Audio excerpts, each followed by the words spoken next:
Hey guys, welcome back to the channel. This is story about what if Naruto had disappeared when he was 5 years old, leaving his parents to be heartbroken. Part 1. Before I start, please do support for more amazing content and comments for part 2. Do consider to subscribe my channel and share my video to your friends and check out the description as well. Let's start the video. The air is silent. Too silent. Something is wrong. He knows this instinctively, and his instincts have never proven him wrong. Something is happening that is not supposed to happen. He walks in a corridor in his house, opening a door and peering inside, only to find nothing out of the ordinary. He closes the door and moves on to the next one, repeating the pattern.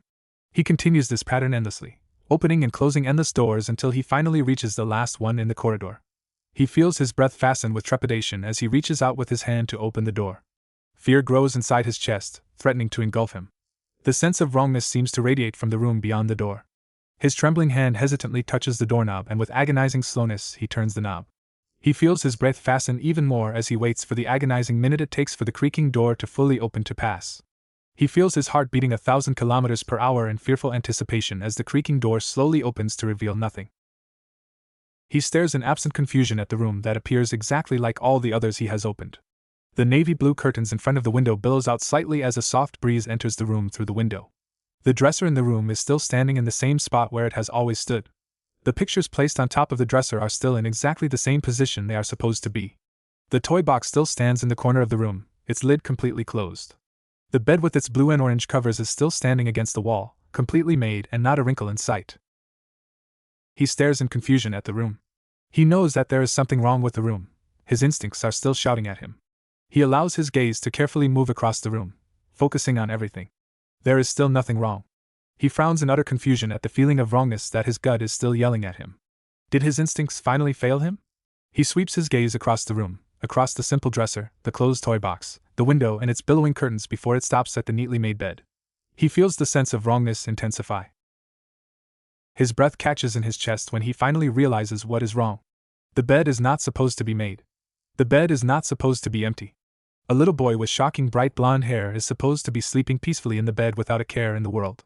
He steps completely into the room, his hand releasing the doorknob for the first time. The door closes with a creak behind him and a thud as it slams into the frame. He spins around at the loud sound and stares bewildered at the closed door. "Daddy," a soft, whimpering voice sounds from the direction of the window. He spins around quickly at the sound and his eyes widen when he sees the little boy standing by the window, clutching his favorite stuffed animal. The boy's large cerulean eyes stares frightened at him. The boy trembles slightly in fear and continues to stare at him, pleading desperately with his eyes. "Daddy, help me. I'm afraid." The fear is almost palpable in the soft whimpering voice. The frightened cerulean eyes continue to stare at him, and he reaches out towards the boy with longing. He wants to take his little boy into his arms and assure him that everything will be all right. He steps closer towards his son, but his son starts to disappear with each step he gives. He rushes towards the child, desperate to reach him in time. He reaches out with his hand and is mere millimeters away from the frightened face when the boy disappears completely. He stares at the empty space where his son had stood not even a minute ago, tears streaming soundlessly down his cheeks. His eyes drift towards the floor where the stuffed animal lies forlornly, staring at him with empty, beady eyes. He bends over slowly and picks up the stuffed toy, holding it between his hands. Something breaks down inside his heart, and he sinks sobbingly down to his knees on the bedroom floor, clutching the stuffed animal to his heart. Naruto. Minato jerked upright in his bed, breathing heavily. The dream was still prominent in his mind, the images flashing through his head and the feeling of grief and hopelessness lying heavily on his breast. He stared at the cream covers of the bed for a few minutes before closing his eyes and willing himself to calm down. It was a dream. It was just a dream. He opened his eyes again and stared unseeingly at the covers. If only the fact that he is gone was also just a dream, he thought sadly, his thoughts lingering on the absence of the little blue-eyed boy. The covers on the bed shifted as the woman lying beside him stirred slightly. Kushina opened her gray eyes and looked sleepily at him. Her eyes widened in concern, however, when she saw his haggard expression, and she half rose, leaning on her arm. "Minato? What's wrong?" she asked concernedly. He broke out of his stupor and threw his legs off the bed, sitting still for a second before he buried his face in his hands. He took a deep breath and closed his eyes. "Nothing. It was just a dream," he answered her, and stood up from the bed. He could feel her gaze follow him to the bathroom, but he paid no mind to it. He walked into the bathroom and opened the tap, pouring himself a glass of water. His thoughts flitted through his mind at an unbelievable speed. It had been more than a month since his last nightmare, and he had thought that they had finally ceased. So why did it return again? He closed the tap when the glass was full and drank the water slowly, the coldness burning through him and causing his mind to clear. The images from the nightmare were still lingering in his mind, banishing any hopes of returning to sleep. A soft rustling by the door caused him to glance over his shoulder. Kushina leaned against the doorframe with her arms folded across her chest. There were 1,000 questions and emotions in her eyes, but the most prominent one was comprehension. "Did you dream about him again?" she asked softly. He felt his heart sink slightly at her words. He had never been able to hide anything from her. She had always been able to read him like an open book. It was one of the many reasons he loved her so much. He turned his gaze back to the sink, nodding mutely. Her nightgown rustled again as she approached him, circling her arms around his waist from behind and resting her head on his broad back. They stood a few minutes in complete silence, reveling in each other's presence. Nothing more was said, nothing more was needed. He could feel the grief in her posture as well, the grief that was always prominent whenever she was reminded of the hyperactive little bundle they had called their son. He turned around in her loose grip and enveloped her in his arms, soothing her in turn. He closed his eyes and gently rested his chin on top of her head. "I'm sorry," he murmured softly. He truly was sorry for opening old wounds. She shook her head in his chest. "It's okay. It's not your fault. It's just I miss him so much," she said, her voice cracking at the last part, clearly indicating that she was desperately trying to keep back tears. He felt the guilt rise in his chest, and he tightened his arms around her reflexively. I know you do. I miss him just as much," he murmured softly into her hair. Her body started to rack slightly as her sobs finally broke out. He just stood there, allowing her to cry herself out. It still felt unreal, the knowledge that their son was gone. He had been a part of their lives for 5 years when he had suddenly been ripped away. He had just disappeared one night. He was sleeping peacefully in his bed when Kushina looked in at him before she retired for the night and gone when Minato returned to their home from the Hokage Tower an hour later. Somehow, the seals Minato had placed around the house had been circumvented, though nobody had managed to figure out how, and Bear, the ANBU that had been responsible for guarding the boy, had been found knocked out in an extremely strong genjutsu. It had required someone with impeccable chakra control to dispel the genjutsu. It had been no easy feat, especially since Bear himself was a genjutsu master as well. Bear had been mortified and vowed to find the boy and bring him back. Minato had approved of the mission, and Bear had taken his team to search for the boy. It had already been 5 years since that fateful night, but there was still no sign of the boy and Bear was still searching faithfully. He returned every now and then to report his progress, but he never remained for longer than it took to report and stocking up, before he and his team returned to the search. Kushina leaned back from Minato's chest and wiped her eyes. "I'm sorry. She started softly, but drifted off into silence. Minato gently touched her tear-stained cheek. "It's okay, I understand," he told her with a gentle smile on his face. She smiled warmly at him and embraced him once more before turning around. She looked at the small clock sitting demurely on the bathroom counter. Its glowing hands indicated the time, 4:28. She laughed forcefully and turned to Minato. "Well, it would be pretty pointless to start the day this early, so I'm going back to bed." He could tell that she was faking her cheerfulness, but he could not blame her. It was another thing that he loved about her: she refused to stay down. She always tried her best to go through life with a cheerful attitude, even when she was hurt. He watched her leave, wishing he could relieve her from her pain. He knew, however, that the only thing that would take her pain, and his, away would be the return of their child. Minato sat in his chair by the mission station at the Hokage Tower, utterly bored. He had been forced to listen to mission reports on D-rank missions for an hour already, and there were still 3 hours left of torture. He was starting to wish for something more exciting to happen, even though he knew that that was not necessarily a good thing. He sighed slightly at the prospect of piles of paperwork waiting for him to be completed when he was done with the daily 4 hours of boring mission reports. The Chunin sitting beside him shot him a sympathetic look when he heard his Hokage sigh. A knock sounded on the door, and after a curt order from Minato, the door opened to reveal another Genin team and their Jounin sensei. The 2 boys in the Genin team were dirty with leaves and twigs in their hair, and the girl was only slightly less dirty. However, instead of leaves and twigs in her hair, her face was sporting several sore-looking scratches, and she was clinging with all her might to a very nervous cat with a red ribbon on its left ear that was desperately trying to escape. Minato groaned inwardly. They had clearly gotten the mission to catch the fire daimyo's wife's runaway cat. The Jounin sensei cleared his throat to deliver their mission report. Minato sighed internally. It was at times like these that he wondered why he ever wanted to become Hokage. The Jounin delivered the report neutrally, but Minato could sense that he was disgruntled with his team. Well, it was understandable. It had taken the Genin team 4 hours to catch the blasted cat. The girl was staring at the cat with undisguised hatred and handed it to its owner with glee. Minato just sighed at the sight. Clearly they still had a long way to go. He dismissed them after they handed the cat over to its owner, and settled down again to wait for more mission reports. He glanced at the clock on the wall. Still 2.5 hours to go. There was another knock on the door, and it opened to reveal a Chunin. The Chunin cleared his throat and addressed his Hokage.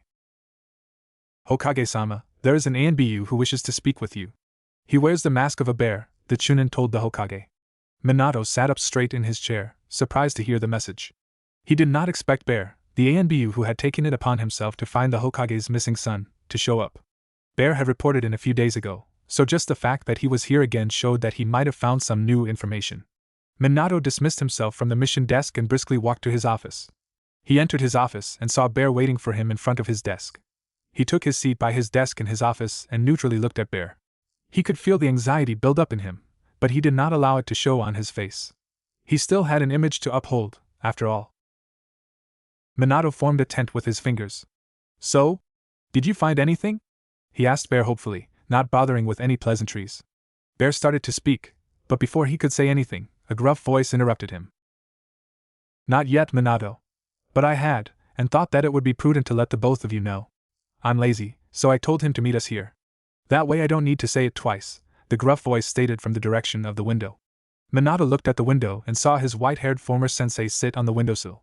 He sighed internally. Why can't his sensei just enter a room the way a normal person does? He turned his attention to the white-haired man. "What do you mean, Jiraiya?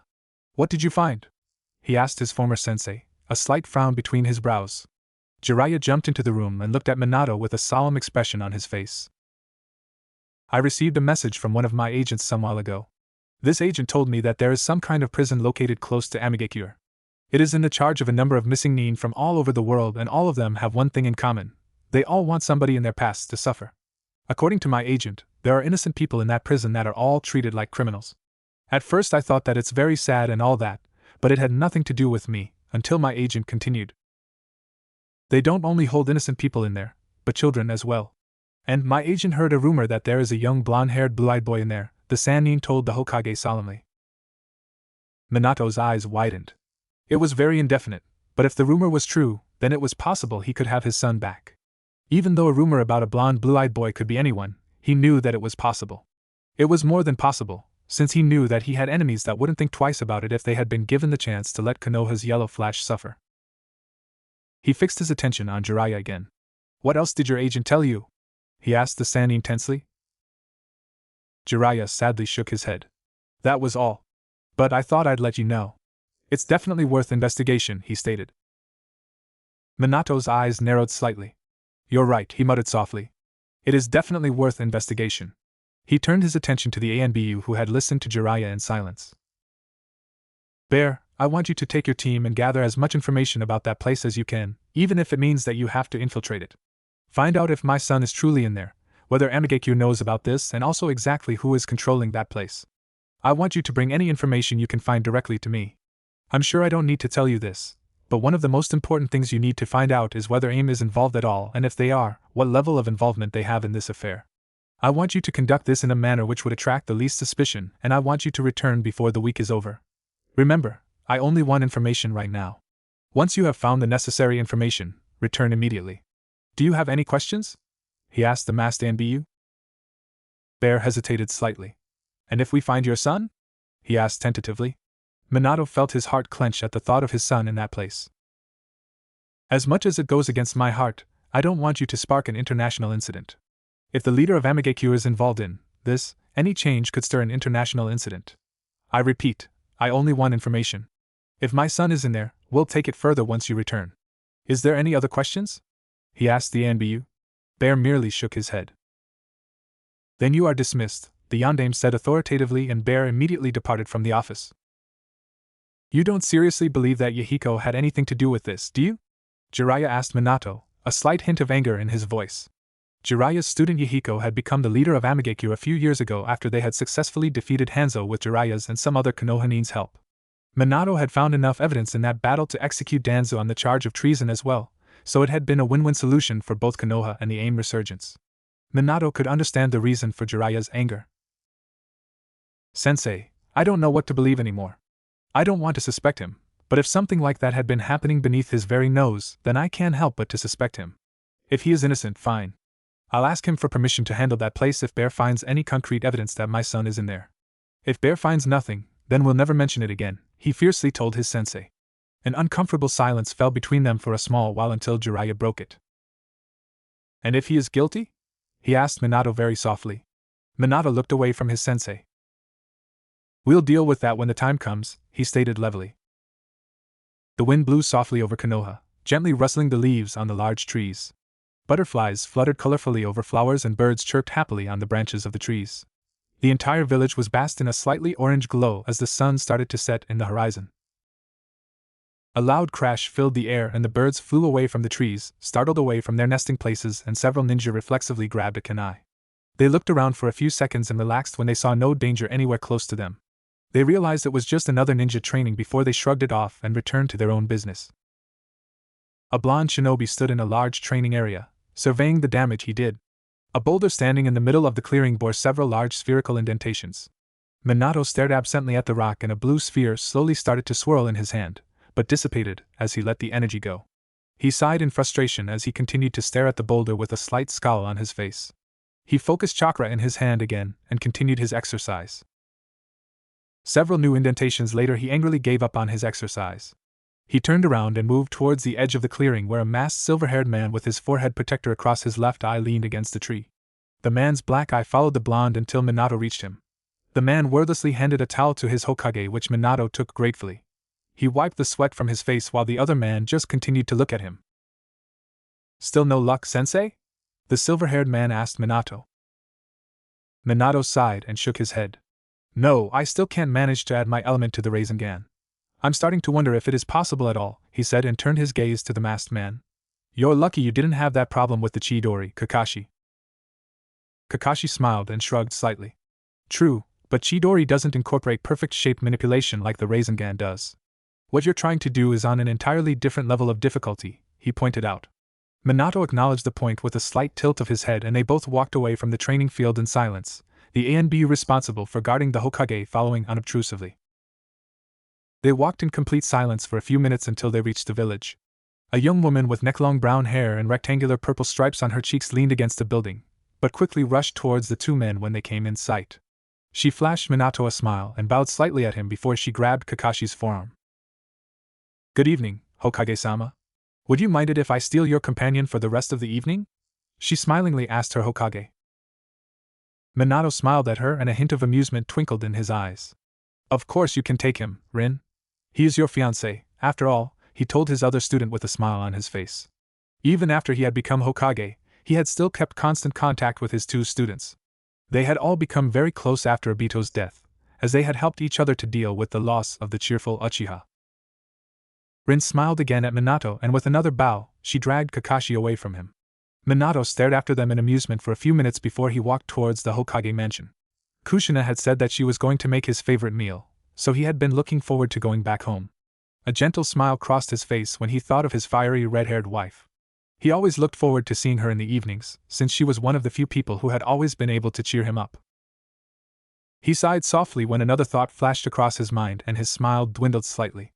There had been only one other person who had been able to cheer him up instantly, his son. His son had been a little ray of sunlight in their lives and he had always been able to cheer the both of them up through his hyperactive actions. His foxy grin was deeply engraved on Minato's heart, and there wasn't a day that passed that Minato didn't long for his son. He knew that Kushina felt the same way he did. He thought about his son's cheerful attitude and his thoughts suddenly turned to the discussion he had had with Bear and Jiraiya in his office.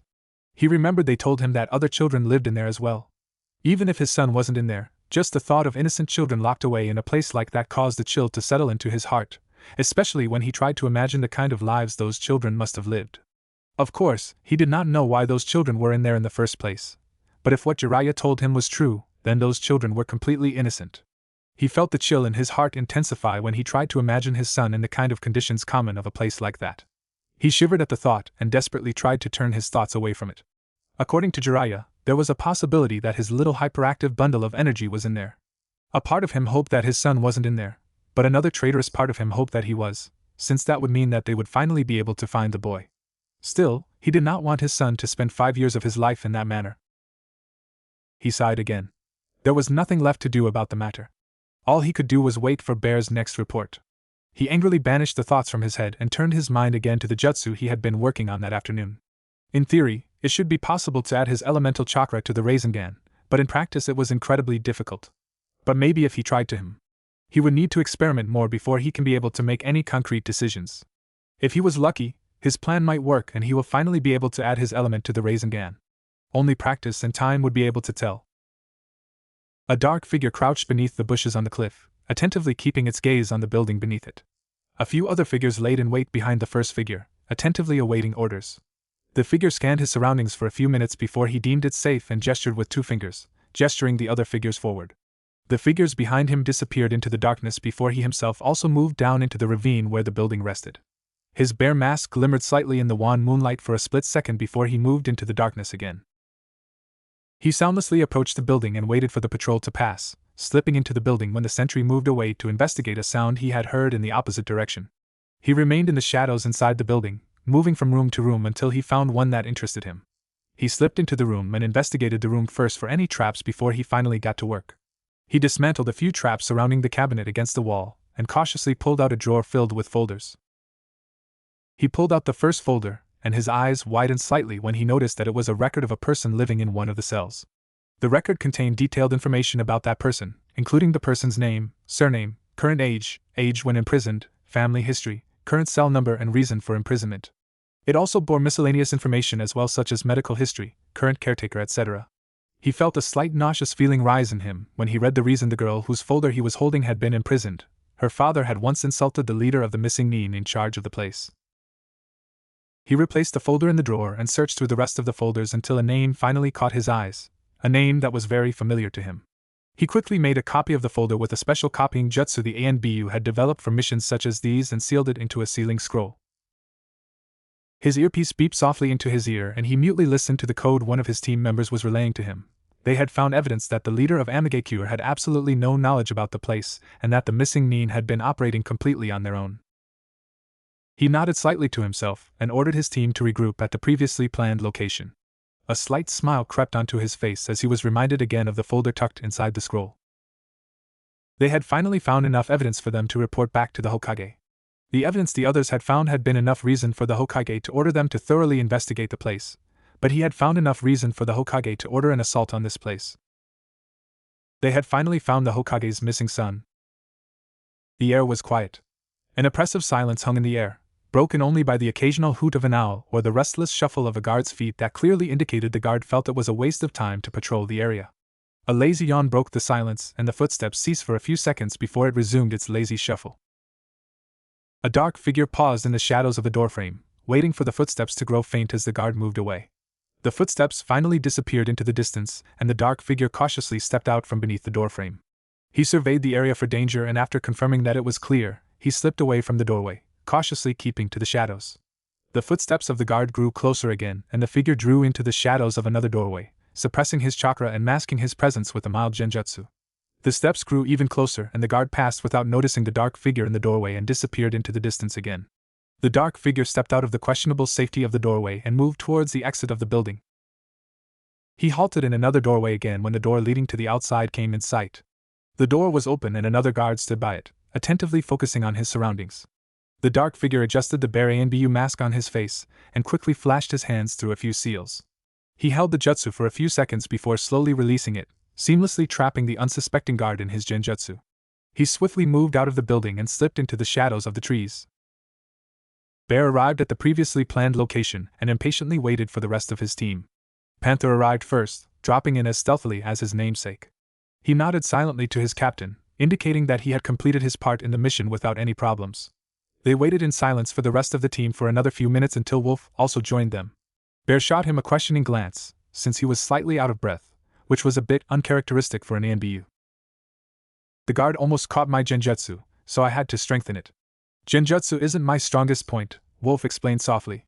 Bear nodded, indicating that he accepted Wolf's explanation.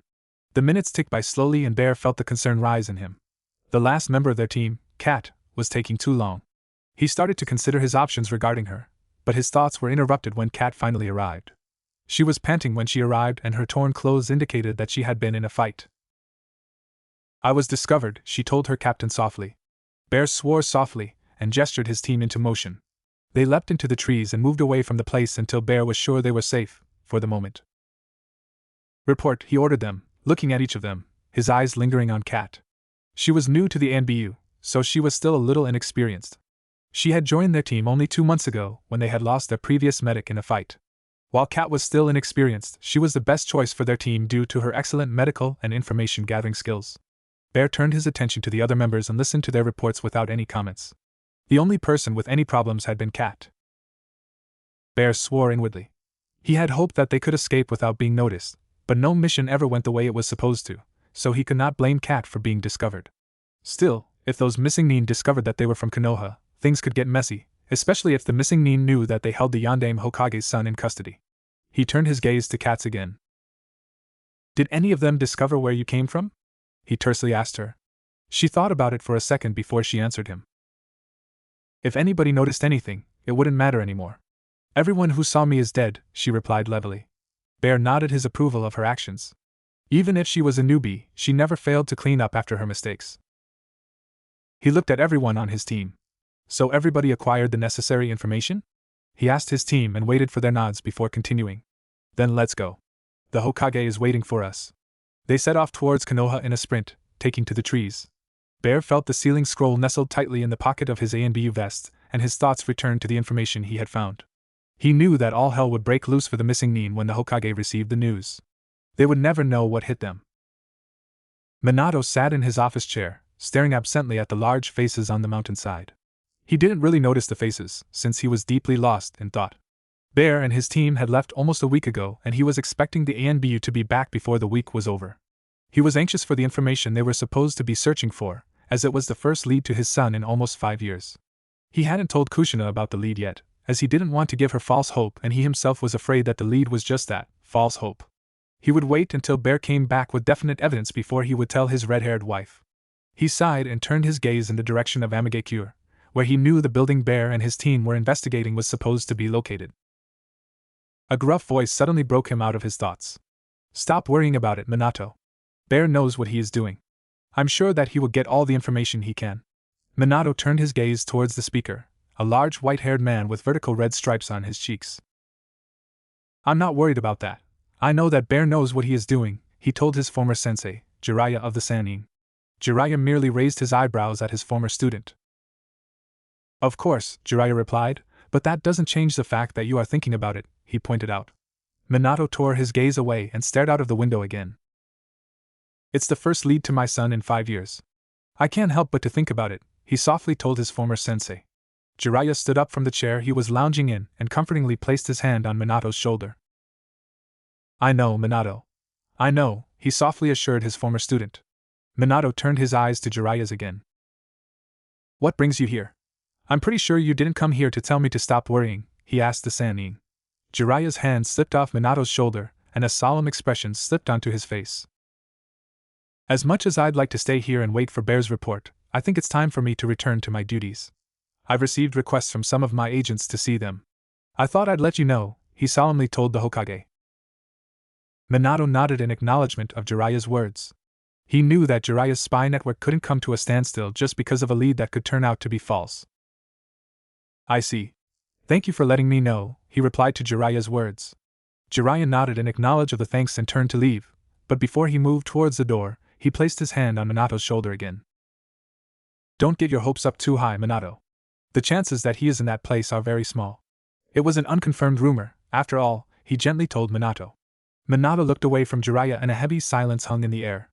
He understood the truth in Jiraiya's words, but he couldn't stop hoping. Even if it wasn't definite information, it was the most information they had had since his son's disappearance, so it was only natural that he would think about it. He sighed softly and turned his gaze to the mountain again, where his own face was staring back at him. He felt anger well up inside him. Here he was, leader and protector of the village, yet he couldn't even protect his own son. A gentle squeeze on his shoulder broke him from his thoughts. Jiraiya looked at him with sympathy visible in his eyes. Stop worrying about it, Minato. There's nothing you can do right now, the white-haired Sannin repeated gently. Minato turned his gaze away again, but his posture indicated his acceptance of Jiraiya's words. Jiraiya inclined his head and softly left the office, leaving Minato alone with his thoughts. The blonde Hokage sighed. Jiraiya was right. He had to stop worrying about it. He sat down on his chair again and looked at the paperwork in front of him. He took the first paper and started to read it, but his thoughts kept returning to his son. He placed the paper back on his desk and stared into the distance. Maybe I should leave the office for a while. It might help to take my mind off matters, he thought, and stood up from his desk. He exited the room and told his assistant that he would be away from his office, before he set off towards the village. He felt his spirits lift slightly at the familiar sights of his village. It never failed to make him feel better. He wandered around aimlessly in the village, just reveling in the sensations around him, the smells of the fresh spring flowers blooming in the gardens, the sounds of birds singing and dogs barking, and the sights of people talking happily and animatedly with one another. He allowed himself to revel in the peaceful atmosphere surrounding the village, but a hand tapping him on the shoulder forced him back to the present. He lazily looked over his shoulder, but quickly turned around when he recognized the crimson hair of his gray-eyed wife. She looked at him with an amused twinkle in her eyes, holding a couple of packages in her arms. "Aren't you supposed to be working, Hokage-sama?" she asked him pertly. He smiled at her words and her attitude. It was just like her, treating him like an errant academy student instead of the Hokage. He leaned slightly closer to her and looked into her eyes. "Oh? Are you in any position to talk, Ohime-sama, one?" he retorted back at her with an amused grin on his face. She snorted at his words and indicated towards the packages in her arms. "Since when does a princess do her own shopping?" she asked him jokingly. He gave her a bright smile and leaned even closer until their faces were mere centimeters apart from each other. She didn't move away from him, even though he was clearly in her personal space. She merely continued to look at him with a challenging look in her eyes. "You deny you're a princess?" he asked her, the amusement thick in his voice. She snorted at his words and gently pushed him away from her. He allowed himself to be pushed away, but the smile didn't leave his face. Kushina looked him in the eye again, and her gray eyes softened slightly. "Minato, that's very sweet of you, but you know it's not the truth. I may be your wife, but that doesn't make me a princess," she gently told him. The smile on his face broadened even more at her words. She always managed to take his comments and throw them back at him in some way or another. He rather enjoyed her quirks, as it kept their marriage interesting. She flicked a lock of her crimson hair over her shoulder and adjusted the packages in her arms to a more comfortable position. "Wait, let me take care of those," Minato offered, but Kushina nimbly evaded his efforts to take her packages. "It's fine, Minato, I can manage. Thank you for the offer though," she told him and gave him a searching glance. "Besides, aren't you supposed to be at your office?" she asked him levelly, all signs of mirth absent from her voice. He broke his gaze away from hers as he was reminded of his reason for leaving the office. She had managed to make him forget about his thoughts for a small while, but, as usual, she knew him far too well for him to fool her. It was quite obvious that she knew something was bothering him. He heard a faint shuffling sound and a cold hand gently forced him to look her in the eye again. "Did something happen?" she asked him concernedly. He considered telling her about the lead they had found, but a sudden memory flashed across his mind, the memory when she had broken down in his arms after they had found that the very first lead had been a dead end. It wasn't a very pleasant memory for him. He looked away from her again. He could not tell her. He wouldn't be able to take the broken look in her eyes if the lead turned out to be false again. She would convince herself that their son was there, and if it turned out to be false, she would break down again in disappointment. "Nothing happened," he quickly told her. "Nothing happened," he repeated softly. He could feel her eyes try to drill a hole through him, but he did not meet her eyes. He could not let her find out, not with a lead this imprecise. An uncomfortable silence fell between them as she continued to stare suspiciously at him. He heard a shuffling sound when she shifted and looked at her again to see his gray-eyed wife look at him with a cold look. He felt the apprehension rise slightly in him when he read the danger signs in her attitude. An argument would be coming if he didn't resolve the situation soon. "You're lying," she stated coldly. "But I suppose that if you don't trust me enough to confide in me, I just have to make peace with it," she told him, the tone of her voice coldly angry. Minato sighed inwardly. He truly loved his wife, but sometimes her mood changes were difficult to handle. He gently placed his hands on her shoulders and looked her in the eye. "Kushina, it's not that I don't trust you, it's just that I can't tell you right now. I promise that I will tell you eventually, but right now I cannot. Will you trust me in this?" he asked her gently, trying to stave off the impending argument. She continued to stare coldly at him for a few seconds before her eyes softened again. I understand. I'm sorry for doubting you, she softly apologized. He sighed in relief. He had successfully resolved the potential argument. He smiled at her and released her shoulders. He suddenly felt a presence behind him and quickly turned around to see a familiar ANBU behind him, Bear. Hokage-sama, Bear muttered softly to let the Hokage know of his presence. Minato excused himself from Kushina and indicated with his head to Bear to follow him. They set off towards the Hokage Tower in a fast pace and arrived a short while later, where they both entered the office. Minato leaned against his desk and anxiously looked at Bear. Report, he tersely ordered the ANBU. Bear cleared his throat and delivered his report in a neutral tone. Minato attentively listened in silence, waiting for Bear to finish his report. They had found significant information, including, but not limited to, the identity of the leader in IWA missing nin going by the name of Yamauchi Takeo, too, and the fact that the missing nin had been operating completely independently from Amigakure. Minato internally sighed in relief at the news that Yahiko had nothing to do with the entire affair. He respected Yahiko and almost regarded him a friend, so just the thought that he could have been involved had left a sour taste in his mouth. What about my son? Minato demanded from Bear. There had been a lot of information, but nothing about his son had been said in the report. Bear stepped forward and handed his Hokage a scroll. Minato gave Bear a suspicious glance, but wordlessly opened the scroll. He lifted an eyebrow when he noticed a folder sealed inside the scroll. It had to be the same file Bear had mentioned in his report, but Bear had never mentioned what was inside the file. He unsealed the folder, and his eyes widened in surprise when he noticed the name written neatly on the folder, Namikaze Uzumaki Naruto. He anxiously opened the folder, and his eyes widened even more when he read the contents. Surname, Namikaze Uzumaki. Name, Naruto. Current age, 10. Age when imprisoned, 5. Heritage, the son of Namikaze Minato, Yondaime Hokage and the Yellow Flash, and Uzumaki Kushina, the Bloody Hanabaro. Cell number, 6-15. Reason of imprisonment, Namikaze Minato killed the brother of Yamauchi Takeo during the Third Shinobi War. Minato clenched his fist when he read that line. His son had been living in a prison because someone wanted to get back at him, the Yellow Flash, for doing his duty in war. Fury flashed across his eyes and he looked at Bear without bothering to hide the fury in his eyes. Well done, he levelly told the ANBU. You and your team are excused from any shinobi duties until you receive further orders from me. Make sure that you are completely fit for duty. You are dismissed. Bear crisply saluted and left the office immediately. Minato glanced at the folder again and felt the fury rise higher in him. He absolutely won't let this injustice go unpunished. He lifted his hand in an order, and an ANBU with a tiger mask landed in front of him. Summon Hitaki Kakashi and Hyuga Hisashi. Tell them I need to speak with them. Now. And let Kakashi know I will not tolerate any tardiness, Minato ordered Tiger with cold fury in his voice. Tiger disappeared immediately and Minato turned his attention to the folder lying on his desk. He read attentively through the rest of the contents regarding his son's medical history and treatment, completely lost in the information he was taking in. He only looked up again when a knock sounded on the door. Enter, he curtly ordered, and the door opened to reveal Hyuga Hisashi and Hitaki Kakashi. Minato absently noticed the apprehensive expression on Kakashi's face, and the fact that he was actually on time. The two jounin stood in front of the Hokage's desk and silently awaited the Yondaime's orders. Minato rested his chin on his folded fingers and glared at them, the cold fury still visible in his eyes. Hyuga Hisashi and Hitaki Kakashi, Minato stated. I am assigning you an S-ranked mission. The mission details will follow in a few days. You are both excused from any shinobi duties until you receive the mission details from me, as both of you need to be in peak condition for this mission. Are there any questions? He asked the two of them.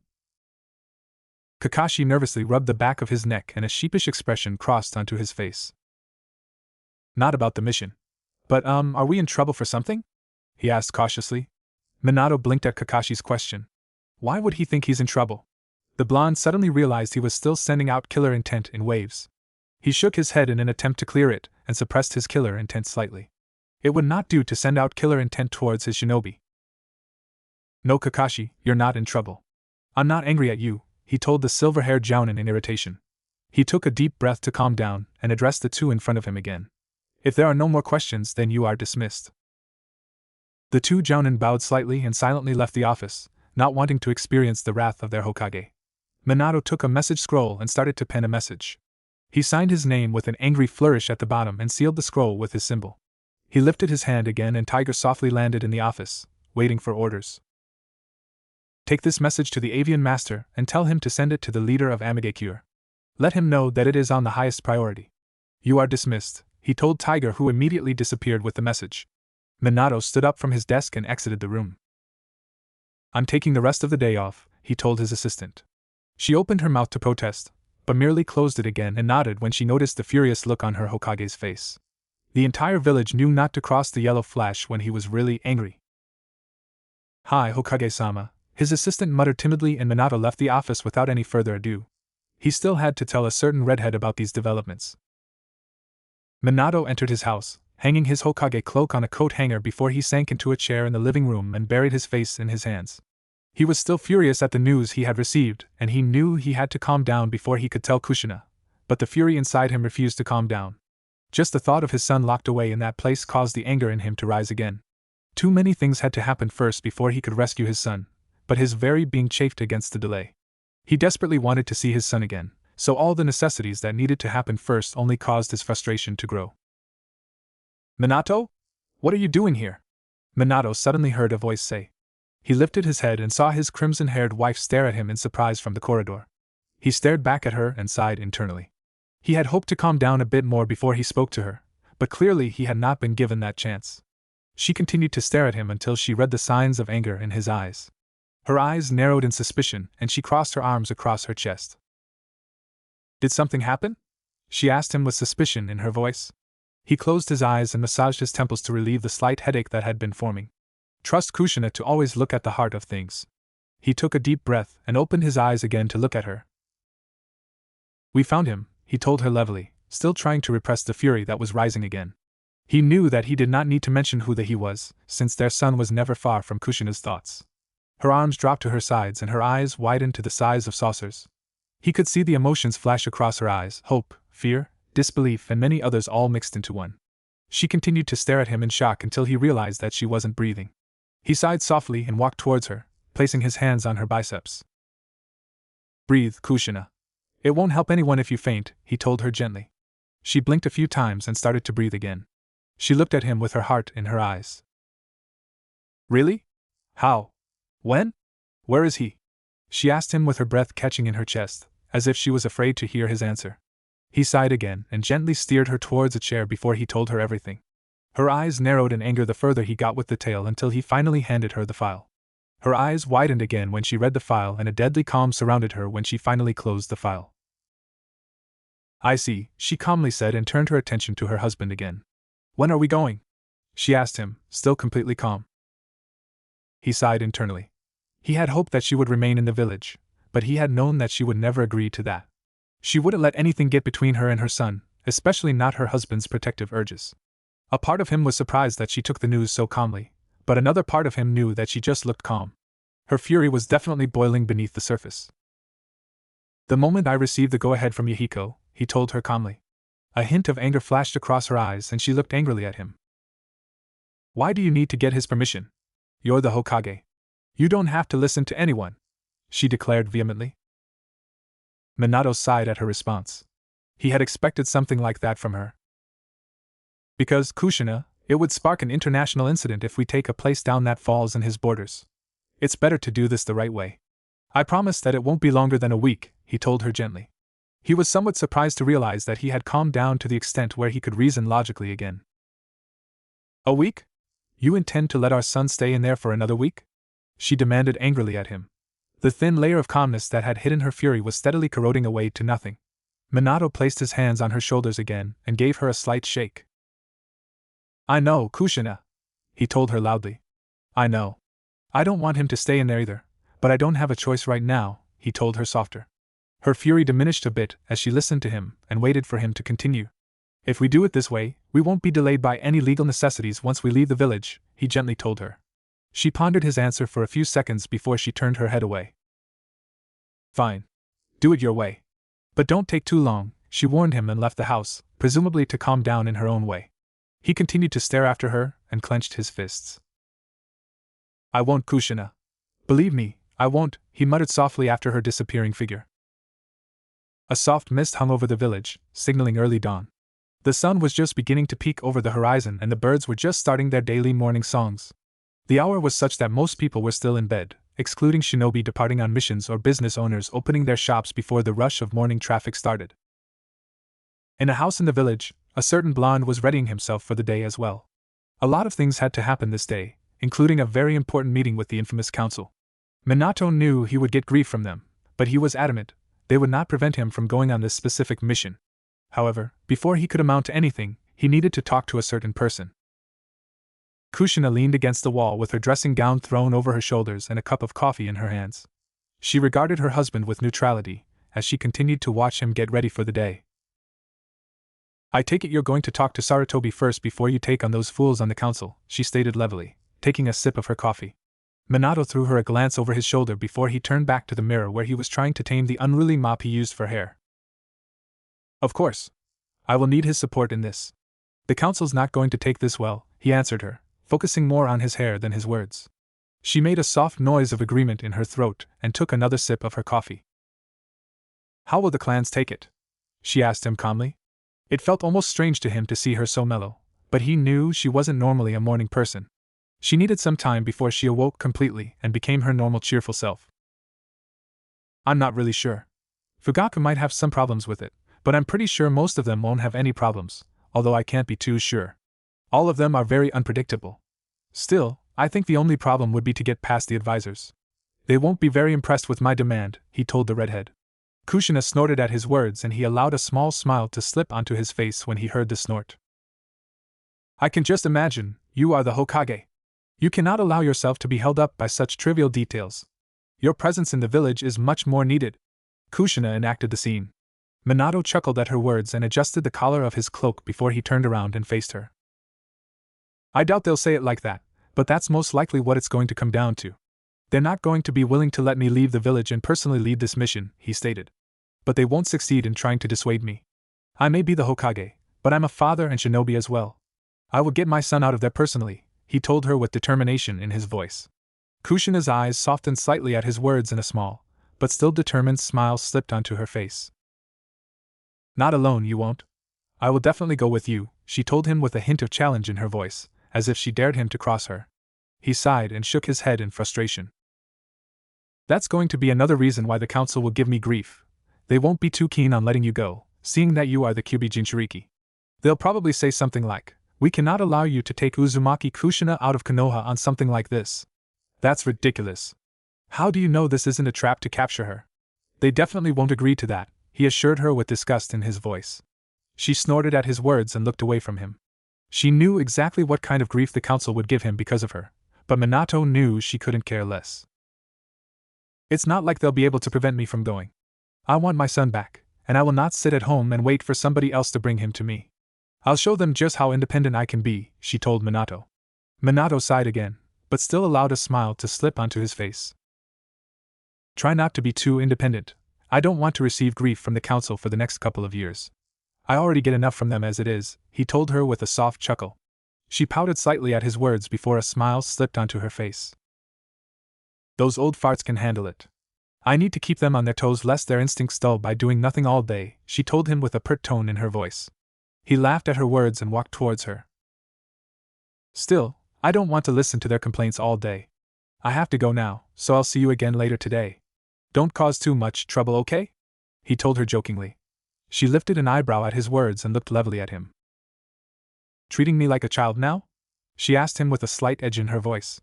He smiled slightly and shook his head in wordless denial. "Of course not. But I know you. You're impatient and frustrated right now, so I think some people might receive a visit from you and your hobbies. I know it's one of the only ways you get rid of your frustrations," he told her gently. She glared at him in mock anger before her eyes softened again and a smile slipped onto her face. Yeah, Mr. Know-It-All. I already know that you know all about my methods to let off some steam. Just leave me to my own activities and go on with your own business. You won't even notice my actions," she assured him with a smile on her face. He lifted an eyebrow at her words and she lifted her fist in a threatening method, but he could read the humor in her eyes. Still, it might have had more of an effect if she hadn't forgotten that the now empty coffee mug was still in her hand. A bright smile slipped onto his face when he saw she finally noticed the mug. She turned scarlet when she realized she threatened him with an empty coffee mug and embarrassedly lowered her hand. "I love you," Minato assured her with a laugh. Her actions never failed to cheer him up, especially the actions she did unconsciously. She turned even more scarlet at his unexpected compliment. She should have been more used to it by now, but somehow he still managed to surprise her. She turned her attention to him again and narrowed her eyes in mock anger. Fine, laugh all you want. Just don't say I didn't warn you when you wake up in the morning with some new accessories on your face. Or bald, she warned him before her eyes softened. Now go. Don't waste any more time. The sooner you handle the council and everything that goes with it, the sooner I can see my child again, she told him with a faint hint of longing at the last sentence. His eyes softened at her tone before he walked to her and softly caressed her cheek. I know, Kushina. I know, he softly assured her and gave her a quick kiss on her cheek. I'll be going now, he told her with a smile and quietly left the room. He knew that she was trying to contain her impatience with trouble. He left the house and set off towards the house of the former Hokage, Sarutobi Hiruzen. He knew the Sandaime would be awake at this hour, since habits that spanned years weren't broken easily, and Sarutobi had gotten up with the birds every morning of his reign as Sandaime, a habit that had been carried over to the Yondaime. He greeted the people who greeted him while he walked through the streets of the village. He arrived at the Sarutobi house and inhaled deeply before he softly knocked on the door. He waited for a minute or two before the door opened to reveal the Sandaime's wife. She looked at him in surprise before she fully opened the door. Yondaime-sama, what are you doing here? Do you want to come in? She asked him in surprise and stood aside so that he could enter the house. Minato bowed respectfully at her before he addressed her. Good morning, Biwako-sama. I'm sorry to bother you this early in the morning, but I need to speak with your husband. Is he here? He asked her respectfully. Even though he was the Hokage, he was always respectful towards her. She was the previous Hokage's wife, after all. She had also been one of the midwives that had delivered his son about 10 years ago. She smiled at him before she mentioned him and sighed. Of course Hiruzen is here, where else will he be at this hour? Please come in and take a seat. I'll let him know you're here, she told him with a smile on her face. He accepted her offer and entered the house. He waited in the sitting room in solitude while she fetched her husband. The Sandaime finally arrived after a few minutes, his eyebrows lifted slightly in surprise to see the blonde sitting in his sitting room. Minato, is there something I can help you with? The Sandaime asked the Yondaime in surprise. Minato stood up from the chair when the Sandaime arrived and bowed slightly at him. Sarutobi waved his actions away with his hand. You know you don't have to do that, Minato. We're equals in rank, seeing as you are my successor. Now what brings you here? He asked the blonde Hokage in front of him. Minato hesitated for a second before he finally confessed his problem. I don't know if you've heard about this, but we've finally found my son, he started. Sarutobi's eyes widened in surprise and his ever-present pipe fell out of his mouth. Really? I must say, I'm surprised. Not that I doubt your skills, but I never thought you'd find the boy again. It's been a long time, after all, he told Minato with surprise in his voice. Minato inclined his head at Sarutobi's words. I know. I even started to doubt it myself. However, we had finally found him, but he is not in the village, although I guess that's pretty obvious. I will need to leave the village in order to rescue him, but in order for me to do that, I will need someone to take care of affairs in the village while I'm gone. Will you be willing to do that? Minato asked his predecessor. Sarutobi took a pull from his pipe while he contemplated his answer. A few seconds passed in silence before he spoke. Sure, why not? I can understand your request. I would most likely have asked the same of you had I been in your position. Don't worry, you can go rescue your son without worrying about the village. I will watch over Konoha in your absence, he assured the blonde. Minato sighed inwardly at relief at Sarutobi's assurances. The Sandaime would have been the largest threat in Minato's plans if he didn't agree. He was lucky he knew that Sarutobi valued family above anything else. That's why he had been such an amazing Hokage, since he considered the entire village a part of his family. Minato smiled gratefully at him, and bowed again. Thank you, Hiruzen-sama. This means a lot to me, he told the Sandaime gratefully. Sarutobi waved his thanks off with his hand. It's not a problem, Minato. As I said, I would most likely have done the same you are planning. Tell me, what exactly do you have in mind? He asked the blonde Hokage with curiosity in his voice. Minato hesitated for a second before he divulged his plans. Well, I'm planning on taking a team of hand-picked shinobi to the location of the building and infiltrate the place. Once we are there, we will. Minato sat in his office, working through some of the paperwork on his desk. It was almost time for the council meeting, but he still had a bit of paperwork to complete before he could leave the village in the Sandaime's capable hands. The least he could do was give a desk without paperwork to the Sandaime. A knock sounded on the door, and he looked up from his work to meet the gaze of his assistant. She bowed respectfully at him before she addressed the reason she entered the office. Hokage-sama, the council meeting is about to start, she told him respectfully. He thanked her for her reminder and walked towards the meeting room, his assistant following with the necessary documents. The rest of the council members were already in the room when he entered, making small talk with each other. After all, nothing could be decided by the council without the Hokage present. Silence fell across the room when Minato entered and took his seat. Most of the council members looked at him with expectation, most likely wondering why he had called them there. He took a deep breath before he addressed the council. They talked about minor matters for a while before Minato addressed the reason he had called the meeting. Together with Hataki Kakashi, Hyuga Hizashi, Namikaze Uzumaki Kushina and the ANBU team consisting of Bear, Panther, Wolf and Cat, I will leave the village on an S-ranked mission within this week. Sarutobi Hiruzen, the Sandaime Hokage, has agreed to stand in for me as the reigning Hokage in my absence, he told them bluntly, not giving them the chance to disagree with his words. A stunned silence fell across the room for a second or two before chaos broke loose. It was very rare that the Hokage himself went on a mission, so just the fact that the Yondaime himself was going on a mission raised several eyebrows. What mission can be so important that the Hokage himself has to go? Hamura, one of the advisors, demanded from the Yondaime. Minato fixed a level stare on the elder. The rescue of my son, he told the elder bluntly. Amazed mutters broke out in the room at the information. Nara Shikaku, the head of the Nara clan, showed a rare case of interest by raising an eyebrow. You found him? The shadow user asked incredulously. A small hint of happiness flashed across Minato's eyes before he assumed a neutral expression again. I've received reliable evidence that he is currently located close to Amigakure. I have contacted the leader of Amigakure after I've learned about my son's position, and the leader had agreed to send assistance, the Yondaime replied to the clan head. More mutters sounded across the room until Uchiha Fugaku raised his hand, silently asking for permission to speak. Is your son really so valuable that you have to go yourself, Yondaime-sama? Your presence in the village is vital and I'm sure you can send someone else, could you not? He asked the Hokage respectfully. Minato fixed a level glance on the Uchiha clan head before he addressed him. Namikaze Uzumaki Naruto is not only my son, but he is also the heir to the Namikaze and Uzumaki clans. If this was your son and heir, would you sit back and let someone else rescue him? He demanded from the Uchiha. Fugaku merely shook his head, mutely accepting the Hokage's point. Besides, seeing as this is also a joint mission with Amigakure no Sato, it would be an insult to them if the Hokage asked them to aid in the rescue of his son without even bothering to be present, the Hokage continued. Silence well across the room as everybody conceded his point. Koharu, another one of Sarutobi's advisors, raised her hand after a few seconds. I understand the necessity which drives you to attend this mission, but is it really necessary to send Uzumaki Kushina along on this mission? I can't see how it would be necessary to send her along, and there are many other villages that would love to get their hands on her, the elder said respectfully. Even though she did not always agree with the Yondaime's choices, she was always respectful towards him, unlike Hamura who tended to be a bit disrespectful at times. Minato fixed his gaze on Koharu.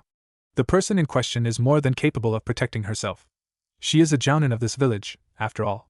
Her presence is necessary on this mission for the same reasons as mine, so I cannot excuse her, he told the elder, his tone once again leaving no room for protest. A slight frown appeared on her face, but she did not make any more comments. He turned his attention back towards Uchiha Fugaku.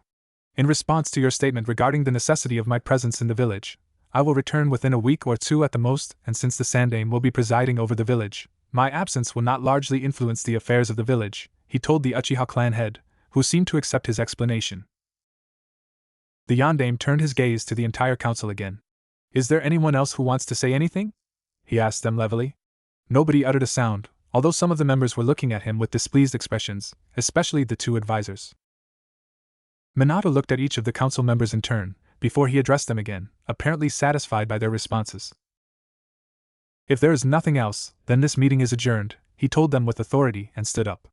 Noise immediately broke out in the room when the members started talking to each other and leaving the room, no doubt discussing the events of the meeting. Sarutobi approached Minato. That was well done, he complimented the blonde Hokage. You didn't give them a chance to protest. Minato smiled slightly at his predecessor. I had a good instructor, he told the Sandaime, who smiled at his words. After all, it had been Sarutobi who had trained Minato for the Hokage position. Sarutobi took a pull of his pipe before he exhaled and spoke again. I suppose you will leave before the day is over, am I right? He asked Minato. Minato inclined his head, mutely confirming Sarutobi's guess. Yes, the sooner we can go the better. I don't want to leave him there for too long. Besides, Kushina is about ready to go alone. She won't wait much longer, he told the Sandame. Sarutobi snorted lightly at Minato's words. He knew the red-haired Uzumaki well enough to know how impatient she was. Well then, do not let me hold you up. You have a mission to complete, he told the Yandame and left the room. Minato smiled after the retreating Sandame, but his thoughts were suddenly interrupted by a woman's voice. Got to say, that was an interesting meeting, the woman said neutrally. Minato turned his gaze to the speaker, immediately recognizing the busty blonde Sannin. You only made one mistake though. When you spoke of the people accompanying you, you left someone out, Tsunade told him without preamble. Minato raised an eyebrow at her words. Oh? And who might that be? He asked cautiously. He had a very good suspicion that the blonde woman was referring to herself. Ever since Kushina had convinced the woman to remain in the village after her losses in the war, the Slug Princess and Bloody Hanabaro had been the best of friends. Kushina had also been adamant in naming the woman the godmother of her child, back when she had been pregnant. Tsunade looked at him with a challenging look in her eyes. Myself. Kushina told me what happened. I will not allow you to go alone. I will accompany you on this mission, she told him with a challenging tone, her entire bearing daring him to refuse. Minato raised his other eyebrow as well at her words. Will not allow? He asked her with an interested tone in his voice. She continued to look daringly at him.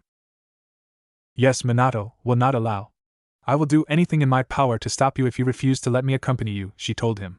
He rubbed his nose bridge in exasperation and looked at her while he contemplated her threat.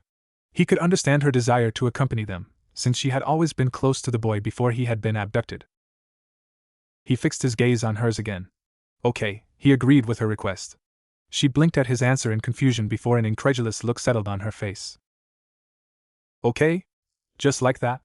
It's fine with you? She asked him with disbelief in her voice. She had clearly expected more resistance. He allowed a slight smile to slip onto his face. It's not like there's anything I can say to stop you, is there? He asked her. Besides, your help would be welcome. She blinked at his reply before a determined expression slipped onto her face. Of course you won't be able to stop me. I will accompany you and that's that. You cannot seriously expect me to remain here while you're off rescuing my godson, she told him with determination. He chuckled at her words. Clearly Kushina doesn't. If she wishes you to come along, then I will not stop you. I have no right to stop you then. He is just as much your family as he is mine, he told the blonde Sannin. Just meet us at the gate in 3 hours' time. If you're late, we will leave without you. She snorted at his words. Kakashi is coming as well, isn't he? In that case, I don't have to worry about being late, she said, referring jokingly to the masked jounin. Minato smiled at her reference. Everybody in the village knew about Kakashi's habit of being late for everything. Rin sometimes joked, saying that Kakashi would be later than her at their wedding. Don't be so sure about that. I gave him enough reason to be on time for this mission, Minato told Tsunade. He had threatened to give Kakashi a certain D-ranked mission if he dared to be even 1 minute late. Some kind of idiot had been curious about the amount of animals in the village and requested a mission of tallying every single animal inside the village. Tsunade gave a snort at his words. I'm sure, she stated amusedly. Well then, I'll see you in 3 hours' time, she told the blonde Hokage and left the room. Minato left the room as well, walking towards his office. He needed to complete the last arrangements before they could leave. A smile slipped onto his face in anticipation of the mission. Those missing Nin would remember once more why Konoha's yellow flash should never be crossed. Minato flashed his hands through a single hand seal and touched his hand to a scroll, sealing the last of the provisions for the journey into a sealing scroll. He picked up the scroll and pocketed it in a scroll pocket on the jounin vest he was currently wearing. A slight sound in front of him caused him to look up, meeting the gray gaze of his crimson-haired wife. She was wearing her standard shinobi wear with her forehead protector firmly tied around her forehead, proudly displaying her village affiliation. She waited impatiently for him, her foot tapping slightly on the floor. So? Can we go yet? She asked her blonde husband impatiently. He sighed at her words before he answered her. We still have half an hour left before we're supposed to meet at the gate, Kushina. We have to give the others a chance to get ready as well, he told her solemnly. A faint hint of frustration flashed across her face at his words. Why do we need to take them with us in any way? She demanded in frustration. He fixed a level gaze on her until she started to fidget slightly. Because we need them, Kushina. We cannot do this alone, he told her levelly. She looked away from him and grumbled something under her breath, but he could see that she accepted his answer, as much as it irked her. She sighed impatiently and looked away, tapping her foot in irritation for a few seconds before she turned around and left the room. Minato stared after her and shook his head. He could understand her impatience, seeing that the same impatience was present in him as well. He took one last sweep of the house, ensuring that everything would be fine in his absence before he returned to the living room where Kushina was waiting impatiently for him. Right, let's go. I don't want to let him stay there any longer than absolutely necessary, Minato told his wife.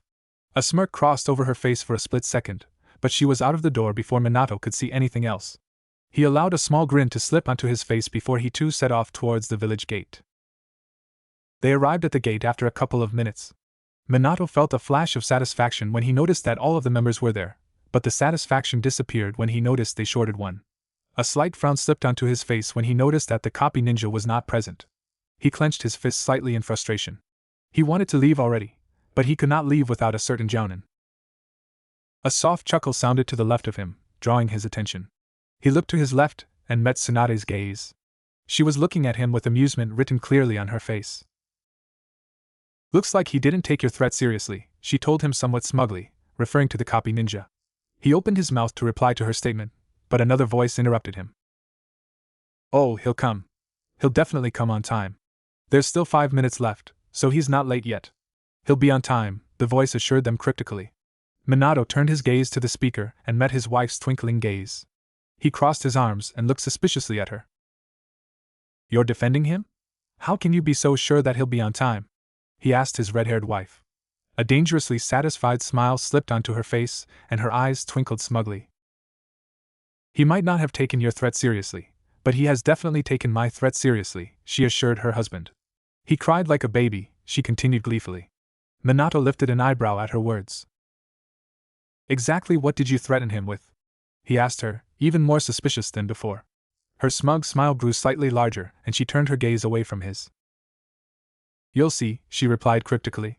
He opened his mouth to reply to her comment, but another presence that had just arrived captured his attention. Judging by the chakra signature, the new arrival was their last missing member. Minato turned around to face the new arrival, his mouth already forming words, but the words disappeared in astonishment at the sight of the copy nin's face. The other members of the party also drifted off into silence as they stared at him, and somewhat to the left of Minato, he could hear somebody snicker. Even the normally stoic Hyuga accompanying them had a look of astonishment on his face at the sight of the former ANBU captain. Kakashi ignored the gazes, but Minato could see that it irritated his former student. A suspicious feeling grew in Minato's chest, and he turned around again to face his wife. She was trying to suppress her laughter by holding on to her sides, but she was clearly losing the battle. Kushina, he sighed in exasperation. This had to be what she had been talking about prior to the copy nin's arrival. What did you do to Kakashi's mask? He asked her. She finally lost the battle at his words and silver laughter peals filled the air. Kakashi, who had been keeping a stoic expression on his face, but with a noticeable twitch in his visible eyebrow, glared at the bloody Hanabaro with a slightly sullen look in his eye, but his glare did nothing to suppress her mirth. Really, Kakashi? Kushina struggled to speak, but failed miserably. The twitch in Kakashi's eyebrow intensified slightly. I have never thought that you would be so desperate as to wear a dishcloth when your masks are gone, she exclaimed and burst out laughing again. Tsunade made a snickering sound and turned her head away, trying to hide her smile beneath her hand. The twitch in Kakashi's eyebrow gave one last violent twitch before it stilled. I am on time, am I not? And if you don't give me my masks back we will never be able to set off towards Amagekure in time, he told her sullenly. She stopped laughing and a slight pout formed on her mouth. You're no fun, she complained jokingly, but all signs of mirth disappeared from her face when she handed him his mask. But you're right. It's time to go, she said solemnly. Everybody immediately straightened at her words. The mission was about to start, and everybody knew that failure was not acceptable on this mission. Minato gave the village one last glance before he looked at his team members for this mission. Kakashi replaced the dishcloth with his mask and Tsunade flexed her fist slightly. Right, let's go, Minato ordered and set off out of the village. The others all followed, all signs of mirth completely replaced with focus. They had a mission to complete. The leaves on the large trees rustled gently, basking the entire area in a peaceful atmosphere. The Chunin guard stationed at the border gave a lazy yawn and lazily swept his eyes over the land. He did it more out of duty than any suspicion. Ever since Konoha and AIM had formed an alliance, there had been little to no trouble at the border post position between the two villages. The Chunin guard finished his survey of the land before he lazily leaned against one of the support pillars of the guardhouse, his hand nervously twitching towards his pouch. He had received a book from one of his friends as a gift, and he was just itching to continue reading it. It was a book that had only been recently released, but it already received much attention, Ika Ika Paradise. The Chunin looked nervously around him before he slipped his hand into the pouch, his fingers gingerly folding over the orange book resting innocently in his pouch. A smile slipped onto his face as he slowly pulled the book out of the pouch, eager to continue reading it. "What are you doing?" He dropped the book in reflex when a voice suddenly sounded behind him. He froze where he stood and slowly turned around, almost afraid to see who it was. He lifted his eyes and met the scowling gaze of his captain. He quickly snapped his heels together. "Nothing, sir," he exclaimed respectfully. His captain turned slightly red with anger at his words. "That's exactly the problem. You're supposed to be watching the area," the captain yelled angrily. The Chunin straightened even more at the angry tone in the captain's voice. "Of course, sir. I'm sorry, sir. It won't happen again, sir," he apologized profusely. His apology seemed to be accepted by the captain, who merely grumbled and walked away. Another Chunin sidled up to the guard. "What a jerk," the newcomer said and jerked his thumb in the captain's position. "What's his problem anyway? It's not like something's going to happen," he continued scornfully. The first Chunin gazed after the captain. "He's probably just stressed," he replied absently. "I've heard some kind of important people from Amagekyu are coming to the border post. Maybe he's just stressed they will be displeased with his work," he speculated. The other Chunin snorted. "Why would anybody important visit this godforsaken post? It's not like anything ever happens here," he said with his voice full of contempt. The first Chunin opened his mouth to reply, but before a word escaped his mouth he suddenly rubbed his eyes and peered into the distance. The other Chunin also immediately came to attention and stared into the same direction. The second Chunin whistled. "Well, I'll be. Is that really who it seems to be?" he asked with a hint of awe in his voice. The first Chunin stared dumbstruck at the two figures entering the small compound of the guard post. "It looks like that," he replied with awe. Entering the compound was two of the most important people from Amagekyu, Nagato and Konan, two of the leader from the village's most trusted friends, as well as his former teammates. The two Chunin leaned slightly over the railing, curiously watching the scene playing out below them. The captain walked over to the two S-level Nin and respectfully greeted them, his entire attitude indicating his desire to please them. "Welcome to the border post, Konan-sama and Nagato-sama. It is an honor to meet you. I am Hitojiro, the commander of this post. May I ask what brings you here?" the captain asked the newcomers. Konan looked at her teammate for a second before she turned to the captain. "We are here on a mission. Do not worry, we will not bother you for long. We're just waiting for the rest of our party to arrive," she replied to the captain's question. The captain bowed slightly at her words and tried to strike another conversation with her, but she dutifully ignored him. The second of the two Chunin observing the scene below them leaned slightly closer to the first one. "What an ass. He's about ready to drop down and lick their shoes clean," he whispered softly to the first one. "Don't talk like that. If he hears you, you're gonna be in a lot of trouble," the first one warned the second one. "Although I am inclined to agree with you." The second Chunin merely grumbled at his words before he turned away and returned to his post. The first Chunin turned his gaze back to the land he was supposed to be watching and dutifully swept his gaze across the land again. He tried to keep his boredom at bay, not wishing to appear inattentive while the two S-level Nin from the village were present. Time passed slowly and the Chunin felt his boredom grow more prominent with each hour that passed, but a sudden low whistle from his companion, who was stationed just to the opposite of him, drew his attention. "Would you look at that?" the second Chunin breathed in an awestruck voice. The first Chunin turned around and joined his companion at the railing, looking towards the spot his companion was looking at. He squinted his eyes slightly, trying to determine what impressed his companion so much. 5 figures were running across the land, seemingly headed straight to the guard post. From their attire, the Chunin could discern that they were from Konoha. The Chunin continued to stare at the small party approaching them, but he took a step backwards when he finally recognized the leader of the party. It was none other than Kanahigaku no Sato's Yandame Hokage, also known as Konoha's Yellow Flash. The Chunin gave a low whistle underneath his breath. If his suspicions were correct and the party was headed towards the guard post, then something big was going on. His companion leaned closer to him again. "Do you think the party Konan-sama was talking about are them?" his companion asked him curiously. He continued to stare at the approaching party for a few seconds before he shrugged. "Maybe, maybe not. It's got nothing to do with us," he responded to his companion's question. His companion stared slightly incredulously at him. Aren't you curious about it? Even just a bit? He asked him, incredulous. The first Chunin lifted his shoulders slightly in a small shrug. Of course I am curious, but it's none of my business. I'd rather it stay that way too. A party consisting of some of the strongest people from both AIM and Konoha means nothing but trouble. Something is going on somewhere, and from the way that party is moving, I'm willing to bet that they are not coming here for a diplomatic mission, he replied bluntly. A slight pout formed on the second Chunin's face, but he turned his face away before the first one could be sure of it. They continued to stare at the approaching party until the party finally reached the compound. Konan and Nagato were standing at the entrance, patiently waiting for the party to reach them. The two Chunin watched as the party finally arrived and were greeted by the two shinobi from AIM. A few words were exchanged between them until they finally disappeared into the compound. The first Chunin continued to stare thoughtfully after them. The party had consisted not only out of the Yondaime Hokage, but also out of the Bloody Hanabaro, the Copy Nin Kakashi, the Slug Princess, all of whom were in the bingo book, and another person the Chunin did not know. However, it merely confirmed his suspicions. Something was happening somewhere that meant nothing but trouble. Minato and his companions walked through the border compound, respectfully following Konan and Nagato to a more private place.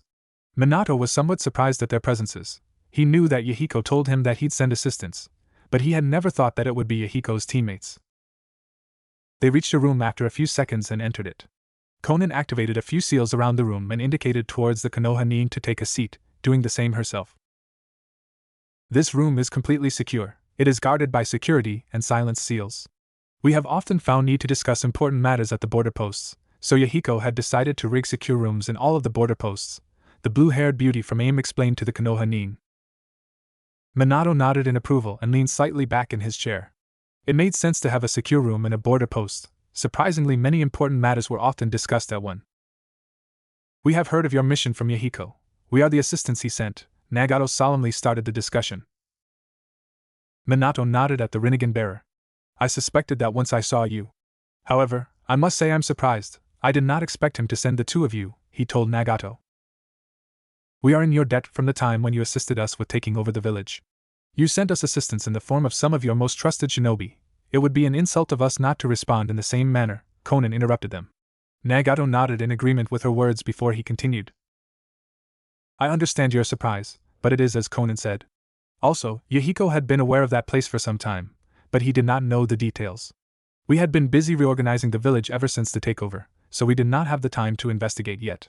However, now that you have alerted us of this matter, we cannot leave it alone anymore.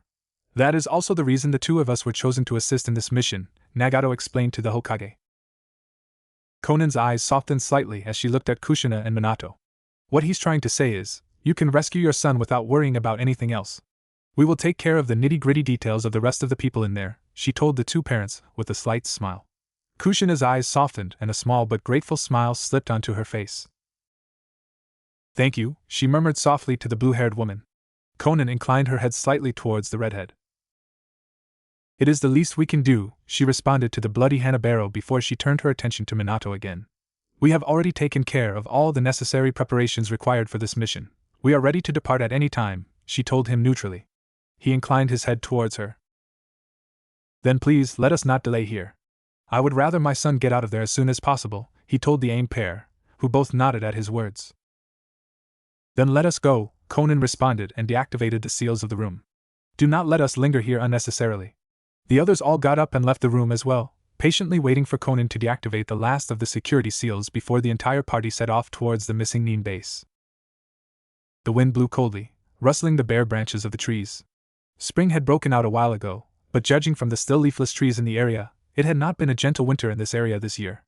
Birds sat huddled against each other against the cold, their feathers slightly puffed up to accommodate for the cold. A dark figure stood underneath the trees, quietly clenching and unclenching his fingers, trying to keep feeling in his fingers. He kept his attention fixed to the building below him, watching the place for any changes. His eyes never left the place for more than a second before he regarded it again. His attention was drawn away from the building when an almost inaudible voice sounded from the earpiece of his wireless communicator. Panther, return to the rendezvous point. The Hokage has arrived and is waiting for your report, Bear's voice sounded through the earpiece. Panther relayed a quick affirmative through the communicator before he turned away from his viewpoint, slinking as stealthily into the dark forest as his namesake. At different sides of the forest, two more persons received similar orders. Wolf withdrew into the shadows and set off toward the meeting point, his attention firmly fixed on his surroundings. Kat lingered a minute longer, keeping her attention on the scene playing out below her, before she too turned towards the predetermined meeting point. Minato stood next to Bear, seemingly waiting patiently for the rest of the ANBU team to arrive. He was almost beside himself with impatience, but he showed no outward appearance of it. Kushina had no such restrictions and was standing beside Tsunade, impatiently tapping her foot and gazing every now and then into the forest. The rest of the party merely waited patiently, although Tsunade also had a hint of impatience in her bearing. Minato felt a familiar presence approach them and swiftly looked into the direction of the approaching figure. The figure landed softly in front of him after a few minutes, respectfully going down on one knee in front of his Hokage. "At ease, Panther," Minato murmured softly. Panther inclined his head where he knelt and smoothly came to his feet, joining his Hokage and ANBU captain in waiting. They waited another few minutes until the two missing ANBU members also arrived, both landing softly and respectfully going down on one knee in front of their Hokage for a second before they straightened and silently turned to their captain at the Hokage's permission. Bear glanced at the yondaime, mutely asking for permission to address his team. Minato nodded, giving Bear the go-ahead for addressing his team. "Report," Bear softly ordered his team. The three ANBU looked at each other for a small instant before Panther took a step forward. At the western side of the building, nothing unusual happened. The guards changed shifts 4 times a day, 3 hours after sunset, 3 hours after midnight, 3 hours after sunrise, and 3 hours after midday. The time when the guards are the least attentive is during sunset and midday. It appears the guards from the shift between midday and sunset do not get along with each other, so they refuse to enter the patrol area of each other. There are 6 guards at a time, 2 guarding the entrance to the building and 4 patrolling the area. The 4 patrolling only enters the sight of the 2 guarding the entrance during shift changes. Panther delivered his report in a neutral voice, but Minato could hear a faint note of contempt for the guards in his voice. Minato frowned slightly at the report. They are the least attentive during midday and sunset? Wouldn't the guards between midnight and sunrise be less attentive? He asked the ANBU. Panther shook his head. "No, Hokage-sama, they are the most attentive during that time. It's almost as if they expect to be attacked during that time," Panther explained. "It makes sense. Many guards expect that nothing would happen in broad daylight. There have been a lot of guards who have made that mistake," Kakashi interrupted, relaying his experiences as a former ANBU captain. Minato nodded in acknowledgement and indicated towards the rest of the ANBU to deliver their report. Wolf inclined his head and stepped forward, ready to relay his report. Security had been raised at the eastern side of the building. One of the prisoners from the building tried to escape. The guards have been increased and are more attentive. Other than the escape attempt, nothing happened. The shift changes are the same as the western side, but the guards all get along, so they are constantly keeping the others in sight. Wolf levelly reported his findings. The southern side is currently teeming with activity. A corpse had recently been taken out of the building. The guards have been increased and are all very attentively focusing on the area. I think it must have something to do with the amount of people passing through that entrance. Kat softly delivered her report. Minato looked at each of them before he addressed the entire party again. "From this information, I think it would be best if we entered the building from the western side during sunset, which is," Minato took a quick glance at the sun, "about 1 hour from now. Seeing that Bear also reported activity from the northern side, I believe it would be safe to assume the western side to be the least guarded," he told his companions. "It could be a trap," Kakashi pointed out. "If a place is heavily guarded with one seemingly vulnerable side, that side is usually a trap," he continued. "That is normally the case, yes, but the guards from this place do not believe they would be attacked from the outside. The true reason for their presence is keeping people inside, not preventing outsiders to enter." Panther disagreed with the former ANBU captain. "I have been observing the western side for the past 3 days and I have yet to see any sign of a trap," he continued. "I agree with Panther. The guards here are not very interested in keeping people out," Bear agreed with Panther. Kakashi stared thoughtfully at Bear for a few seconds before he inclined his head in acceptance. "So are we all agreed we'll enter from the western side?" Minato asked his party. They all nodded at his suggestion, agreeing with him. Nagato cleared his throat, drawing Minato's attention. "We will move on our own. We need to gather more information regarding the people imprisoned in this place," Nagato said, referring to himself and Konan. Minato nodded in acceptance, and turned his attention back to the rest of his party. He looked at each one in turn for any sign of hesitation before he continued. "Bear and his team will sneak into the building and find the areas that would be best to avoid. They will also lessen some of the resistance from the inside." Minato discussed the plan before he looked at Bear, mutely asking for confirmation. Bear nodded his head in acknowledgement of the order. 15 minutes after that, I will eliminate the guards at the entrance and we'll all enter. We will break up into 2 groups. One group will be myself and Kakashi and the other group will be the three of you, Minato said and indicated towards Kushina, Tsunade and Hisashi. We will then split up and search the building. Whenever one of the teams has found the target, that team will contact the others through these communicators, he said and handed every person a wireless communicator. The frequency is 94.0 Hz. Once we have found the target, the teams will merge again and will escape the building. We will try to exit the building on the way with the least resistance. Is everybody clear on the plan? He asked and waited for everyone's confirmation. Where should we meet up again when the target has been located? Kakashi asked. We will meet up at the location of the target. If it should happen that it is not possible, then the teams will move towards the exit of the building and try to meet up with the others on the way out. Should problems arise that prevents the teams from escaping together, the teams will escape separately, and we will all meet here again, Minato decided, by this time tomorrow at the latest. Are there any questions? The entire party shook their heads. Then get ready. The mission will commence in 45 minutes, he declared. Everybody nodded in acknowledgement, and a quiet flurry of activity surrounded the party, as everyone made sure they were completely prepared. Minato watched as the party settled down beneath the trees, patiently, or impatiently, in the case of Kushina and Tsunade, waiting for the time to pass. Konan and Nagato stood slightly to the side, quietly discussing their own plan for entering the building. Kakashi lazily leaned back against a tree, softly discussing something with the ANBU team. Hisashi was talking respectfully to Tsunade, but Minato could not determine what they were discussing. A presence softly settled down beside Minato, wordlessly occupying the space next to him. He glanced towards the presence, a small smile slipping onto his face when he recognized the crimson locks of his wife. Her entire body was tense, as if she was ready to jump up at the slightest sign to rush off towards the building. Minato could see that she wanted to start with the mission immediately, but instead she just leaned her head against his shoulder. He gently placed his arm around her shoulders, wordlessly holding her. They were so close to seeing their son again, to hold him, to feel him in their arms again, to comfort him. Every second that passed felt like a lifetime, and Minato felt like he couldn't wait anymore. Every second that passed was a second his son was forced to stay longer in that place, but it was also a second he was closer to seeing his son. Kushina impatiently tapped her fingers against each other in her lap, also waiting for the time to pass. From her bearing, Minato could sense that the same thoughts he was experiencing were most likely flitting through her mind as well. Her fingers suddenly stopped tapping and her body tensed slightly as she stared sightlessly at her fingers. Minato looked at her with concern in his eyes. "What's wrong?" he asked her concernedly. She continued to look at her fingers for a second before she looked up at him with a hint of fear in her eyes. She looked at him for a few seconds before she softly bit her lip and turned her eyes to her lap again. "That ANBU cat, I think, said that a corpse had recently been taken out of the building. What if?" she asked fearfully, but her voice drifted off into silence before she could finish her question, almost as if she could not say the words. Minato tightened his arm around her shoulders, wordlessly pulling her closer to him. "It's not. Cat would have told us if it had been him. I'm sure he'll be fine," he wordlessly assured her, but her words had installed a sense of fear in him. What if they were too late? What if they could not save him in time? What if? So many questions flitted through his mind, installing a sense of doubt in him, but he forced himself to ignore the questions. It would do nobody good if he faltered now. His son was in there, and he would stop at nothing to get that little bundle of theirs back. Kushina accepted his assurances and leaned against him for a few minutes before she broke the silence again. "Do you think he still remembers us?" she asked insecurely.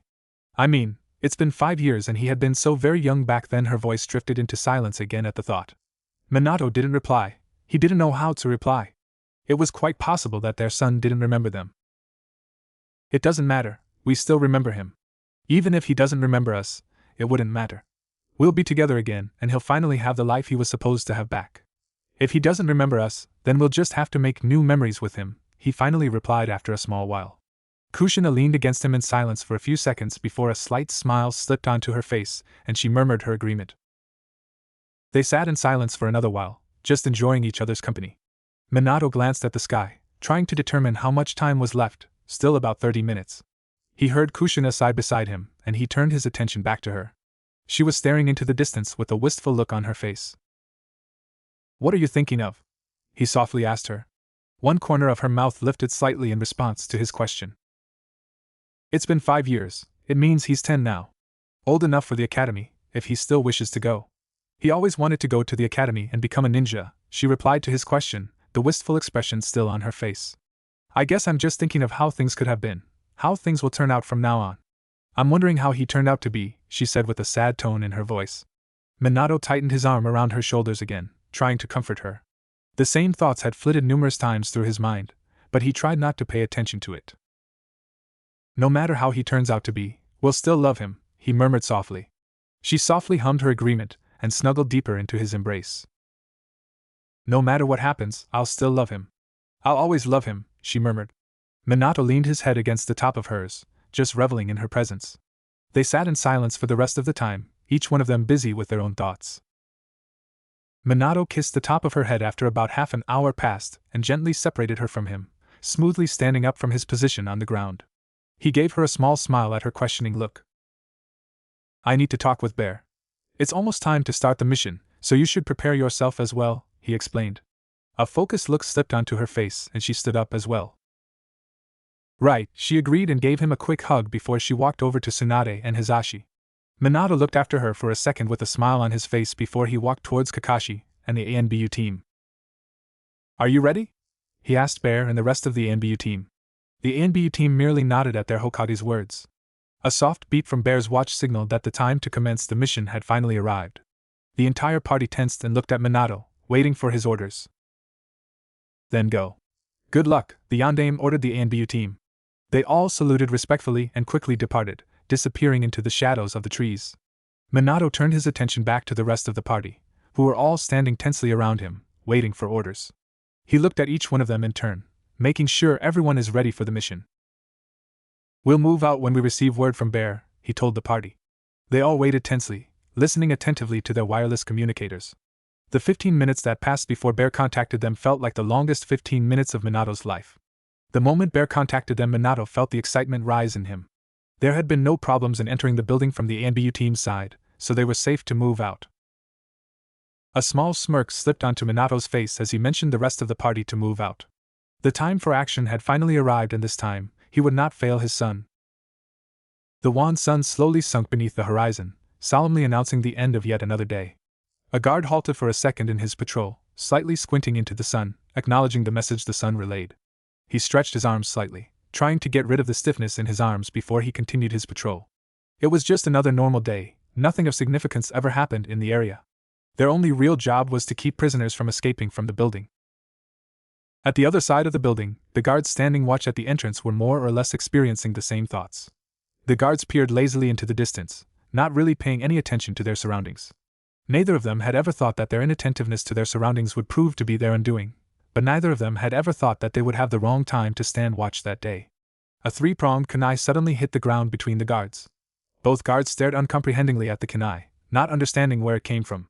There was a flash of yellow light just when the sun set in the horizon and the two guards fell. Minato watched the guards fall in a heap at his feet before he signaled the rest of his party to join him. They all arrived within a second of his order and cautiously entered the building. Minato signaled the teams to split up and took the northern corridor with Kakashi while the other teams all went their own ways. Minato and Kakashi followed the corridor for a few minutes before they stopped, after ensuring that it was safe to do so. Minato turned to Kakashi and nodded at the copy ninja. Kakashi nodded back at his former sensei before he gently cut his finger with a kunai, flashed his hands through some hand seals and slammed his hand down on the floor, softly murmuring the name of the jutsu. A small cloud of smoke appeared, and when it finally dispersed, a brown pug with a Konoha forehead protector tied over his head and beneath his chin sat on the floor in front of them. Hello, Pakken. Do you still remember the Hokage's son's scent? Kakashi asked the brown pug in front of him. Pakken looked thoughtfully at his surroundings for a second before he replied. That is one scent I have been unable to forget. I take it he is in here and you want me to find his scent, is that it? The pug inquired curiously. Pakken had always been able to figure things out quickly. Kakashi nodded. Yes, we have found reliable information that he is indeed in here. His scent might have changed over the years, but we want you to follow any scent that could be his. Can you do that? He asked his summon. Pakken puffed himself up in slight indignance. Of course I can do that. Who do you think I am? He asked rhetorically and turned his attention to the ground, cautiously sniffing the floor. Minato and Kakashi kept their eyes on the little pug, waiting for him to finish his investigation. The pug looked up after a small while and turned his attention to Kakashi. I cannot sense his scent from here. I can say with certainty that he has never been in this corridor. However, I can smell a scent that could be his coming from that direction, the pug said and pointed towards a corridor diverging from the one they were standing in. But the scent is very faint, so I could be wrong. We'll take the chance. Let us towards it, Minato told the pug. Pakken looked at Kakashi for confirmation and turned towards the previously mentioned corridor at his nod. Then follow me, the pug said and started running towards the corridor, not even bothering to see if the two shinobi were following him or not. Minato and Kakashi rushed after the pug, keeping their eyes on him. They turned a few corridors and halted when Pakken came to an abrupt halt. The two shinobi immediately tensed, readying themselves for battle. What's wrong, Pakken? Kakashi asked his summon. The pug turned around where he stood, sniffing the air. The scent disappears around here. There are too many different scents coming together in this spot. I cannot follow the scent amongst this confusion of scents, the brown pug told them. Minato and Kakashi looked at each other in hopelessness before Minato took command.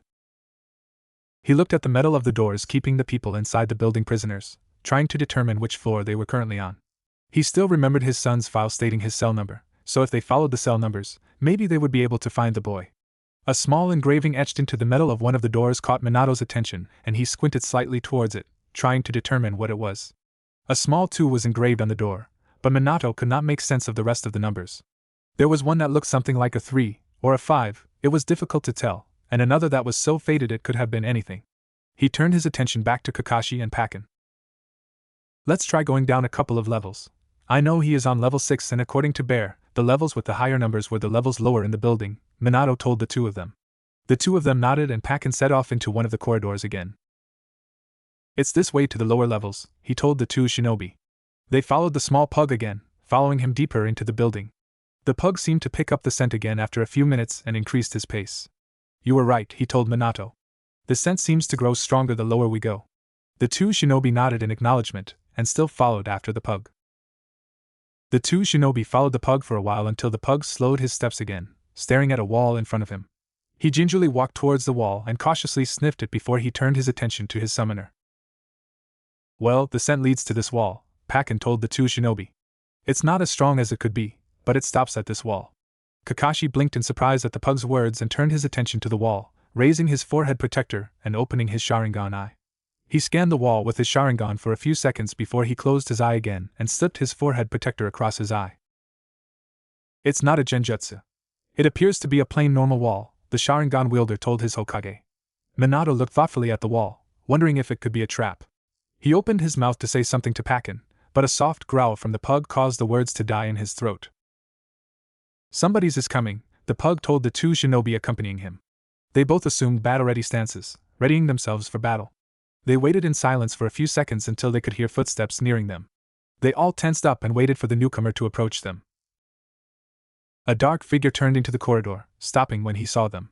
The figure in front of them tensed up and assumed a battle-ready stance, ready to take his opponents on. Minato and Kakashi slightly adjusted their positions, ready to take the figure on. Minato felt the fury rise in him. Who did this person think he was, trying to stop them from rescuing his son?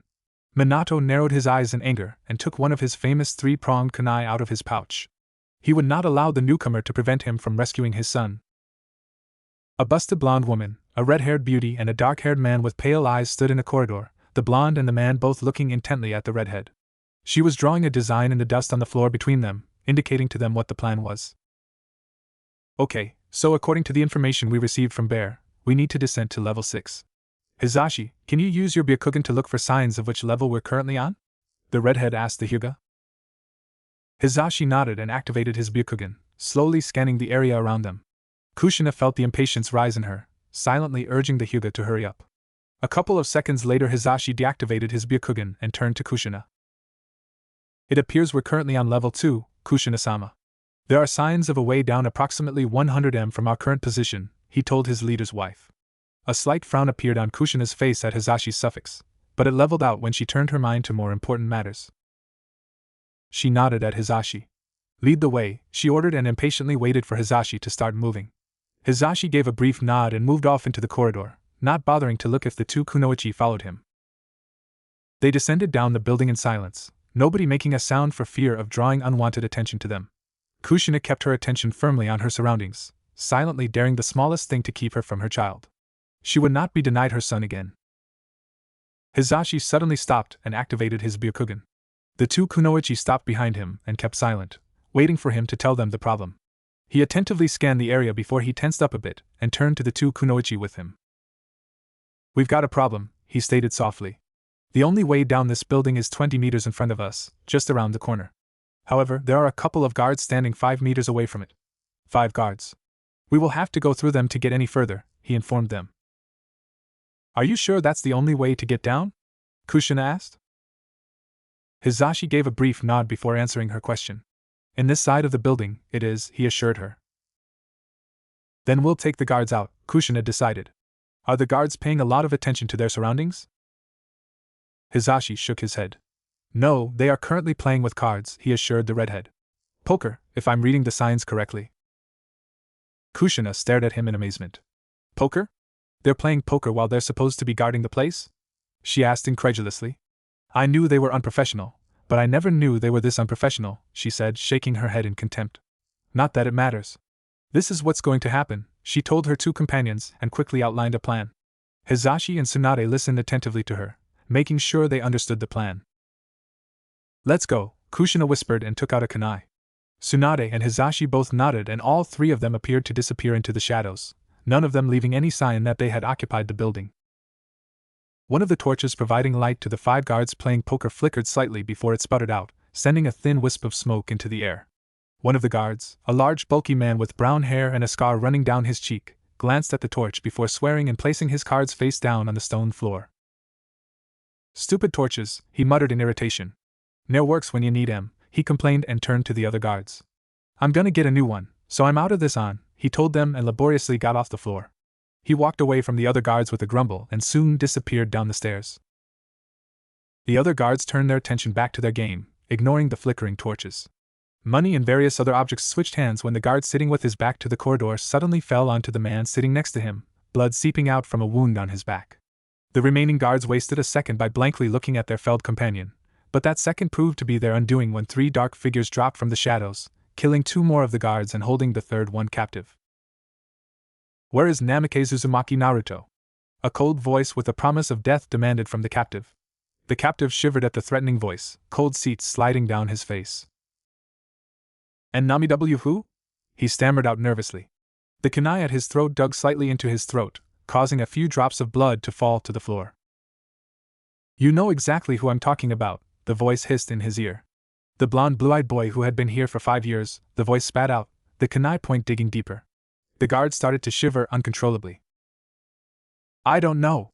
I've only been here for a couple of months. I swear I don't know any blonde kid," the guard exclaimed, his words getting mangled by the fear in his voice. "Are you sure about that?" the voice demanded icily from him. He stammered out a confirmation and his heart lifted slightly when he felt the kunai retreat from his neck. His relief was short-lived, however, when the kunai suddenly slid across his throat, causing blood to seep from the wound. Kushina swiped the kunai on the dead man's shirt before twirling it once around her finger and stowing it away. "Well, that was a waste of time," she muttered and turned to her companions. "Let's go before that other guard comes back," she said and moved towards the stairs, but before she managed to get far a sudden sound of objects hitting the floor alerted them all to the return of the last guard. The guard wasted no time and flashed his hands through a couple of seals, the name of the technique flowing from his mouth. The entire floor suddenly started to rumble and spikes made of stone suddenly shot into random directions, most of them in the general direction of the party of 3. They all evaded the spikes with little effort until the attack ceased and they stopped in astonishment when they laid their eyes on the guard. A single stone spike was stuck in his forehead, his eyes staring lifelessly at the 3 Konoha shinobi. A stunned silence fell over them for a few seconds before Kushina broke it. "How did that happen?" she asked incredulously. Tsunade cautiously approached the corpse and examined it, snorting slightly after a few seconds. "This idiot somehow got hit by his own technique," she said, her voice heavy with contempt. "He couldn't even aim his attack correctly. It was probably the first time he ever tried the technique." "Talk about an idiot," she said, shaking her head. An ominous rumbling suddenly informed them of bigger troubles as small pieces of the ceiling landed on the floor. Larger pieces of pebbles started to fall around them until the stone ceiling above them started to groan loudly and cave inward. "Watch out! That idiot's technique weakened the walls," Tsunade exclaimed and jumped out of the way, pulling Kushina with her. The walls and ceiling of a certain part of the corridor finally collapsed completely, kicking up large clouds of dust. The floor rumbled a bit as stone after stone hit the floor, forcing everyone to adjust their stances so that they wouldn't lose their balance. A stunned silence fell over the small group while they tried to regain their balance and waited for the dust to clear. Kushina absently waved the dust away from her face while she tried to peer through the heavy dust cloud to the other side of the cave-in. Hizashi? Are you okay? The redhead asked with a hint of concern in her voice. She could barely see a hazy figure through the dust, vaguely resembling the Hyuga, but the rocks between them blocked the way. A single cough sounded from the other side of the rocks and a voice spoke out. I am unharmed, Kushina-sama, Hizashi told Kushina. However, I am unable to reach you. Tsunade cocked her fist. I'll clear the way for you, she told the Hyuga and stepped forward, but she was stopped before she could use her superhuman strength to clear the rubble from the corridor. With all due respect, Tsunade-sama, that would not be a good idea. The rest of the ceiling and walls of this corridor are currently very unstable. Any additional impacts will cause the entire corridor to collapse, Hizashi interrupted the Sannin. It will be safer to find an alternative route. Tsunade pursed her lips in thought. How long will that take? She asked the Hyuga. A few seconds passed in silence while Hizashi thought it over. I cannot say. It would be safer for you to continue onwards. I'm certain the noise caught a lot of attention, so it would be best to change our location, he told the two kunoichi. Kushina hesitated slightly.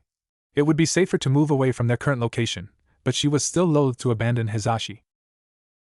The Hyuga seemed to notice her discomfort. Do not worry, Kushina-sama. I will be fine on my own. I am not a jounin for nothing. If I encounter any more problems, I will contact the rest of the party, he assured the kunoichi. Kushina sighed and nodded reluctantly. Fine, we'll do it that way. You better catch up with us, she threatened him. Of course, Kushina-sama, Hizashi assured the woman. Kushina reluctantly turned around and faced Tsunade. Let's go, she told the Sannin and walked away from the rockfall with one last gaze over her shoulder. You better be fine, Hizashi, she thought one last time before turning her mind back to the mission. Minato and Kakashi stared tensely at the figure in front of them, ready to attack at any time. The figure regarded them closely, standing in a stance that was defensive rather than offensive. Minato stared at the figure, a contemplating thought nagging in the back of his head. His stance looks familiar, Minato thought while he stared at the figure. Almost like his eyes widened when he realized whose stance the figure had assumed. The pug standing with them suddenly gave a low grunt and sat on his haunches. It's the Hyuga, Hizashi, he told the shinobi, and all three people relaxed at the pug's words. Hizashi stepped out of the shadows and bowed slightly to Minato. Hokage-sama, he greeted his Hokage respectfully. Minato sighed slightly in relief before he turned his attention to the Hyuga. What are you doing here, Hizashi? Aren't you supposed to be with Kushina and Tsunade? He asked the Hyuga. We got separated from one another, Hokage-sama, Hizashi said and proceeded to tell Minato the previous events. Minato listened patiently, a resigned expression forming on his face. He sighed when Hizashi finished, slightly shaking his head. Minato-sensei? Kakashi asked for clarification from his sensei. They had been companions for so long they knew how to conduct a conversation with the least amount of words. A small smile formed on Minato's face, and he shrugged slightly in answer to Kakashi's question. Both Tsunade and Kushina have a horrible sense of direction. Whenever they are alone, they have this habit of getting hopelessly lost, he told his companions with a slightly amused face. Kakashi frowned. Really? I've never noticed that before, he said surprised. Minato snorted. You're always late for everything, so of course you wouldn't have noticed that before, he pointed out to the masked jounin and shrugged again. Oh well, they always manage to reach their destination sometime or another, so we should just continue with the mission. Both Hizashi and Kakashi stared at their Hokage with surprise on their faces. You're not worried at all? Kakashi asked, perplexed at his former sensei's words. Minato shrugged slightly. Not particularly, no. Kushina and Tsunade can handle any trouble going their way, and they've never gotten so hopelessly lost before that they needed help to get back, he told them. When we hear walls collapsing one after another, we'll know they're on their way to us, he continued nonchalantly. I take it this isn't the first time it happened, Kakashi said. Minato shook his head. Nope, it happened so many times before, I kind of lost count, he replied. Kushina and I always know where the other is, so if it really comes to that we'll go their way and help them get out, he told them, and turned his attention back to the problem the wall in front of them presented, indicating to them that the matter of his wife getting lost was closed. So what do you think is up with this wall? He asked the shinobi and pug surrounding him. Hizashi blinked. I am not clear on what you are trying to ask, Hokage-sama, he told his leader. Kakashi turned his attention to the Hyuga. We followed the targets sent to this wall, he explained to Hisashi. However, the scent appears to stop here and I've already confirmed that this wall isn't a genjutsu. Hisashi nodded when he understood the situation and activated his Byakugan. Minato and Kakashi patiently watched Hisashi scan the wall before Hisashi turned to them. There are various seals placed on the other side of this wall, Hisashi told them. The seals are all too complicated for me to understand, but there is definitely another corridor behind this wall, he continued. The mechanism to open the wall is he hesitated slightly and scanned the wall again, his eyes following a line only he could see. He deactivated his bloodline limit and walked a few steps to his right. Right here, he said and pointed to a spot slightly below him, close to the floor. Minato walked to the spot Hisashi indicated and sank down onto his haunches, investigating the spot. A couple of strange lines and symbols were lightly etched into the stone. He studied the seal in the stone carefully for a couple of seconds before he stood up and turned to his companions. It's a chakra-specific seal, he informed them.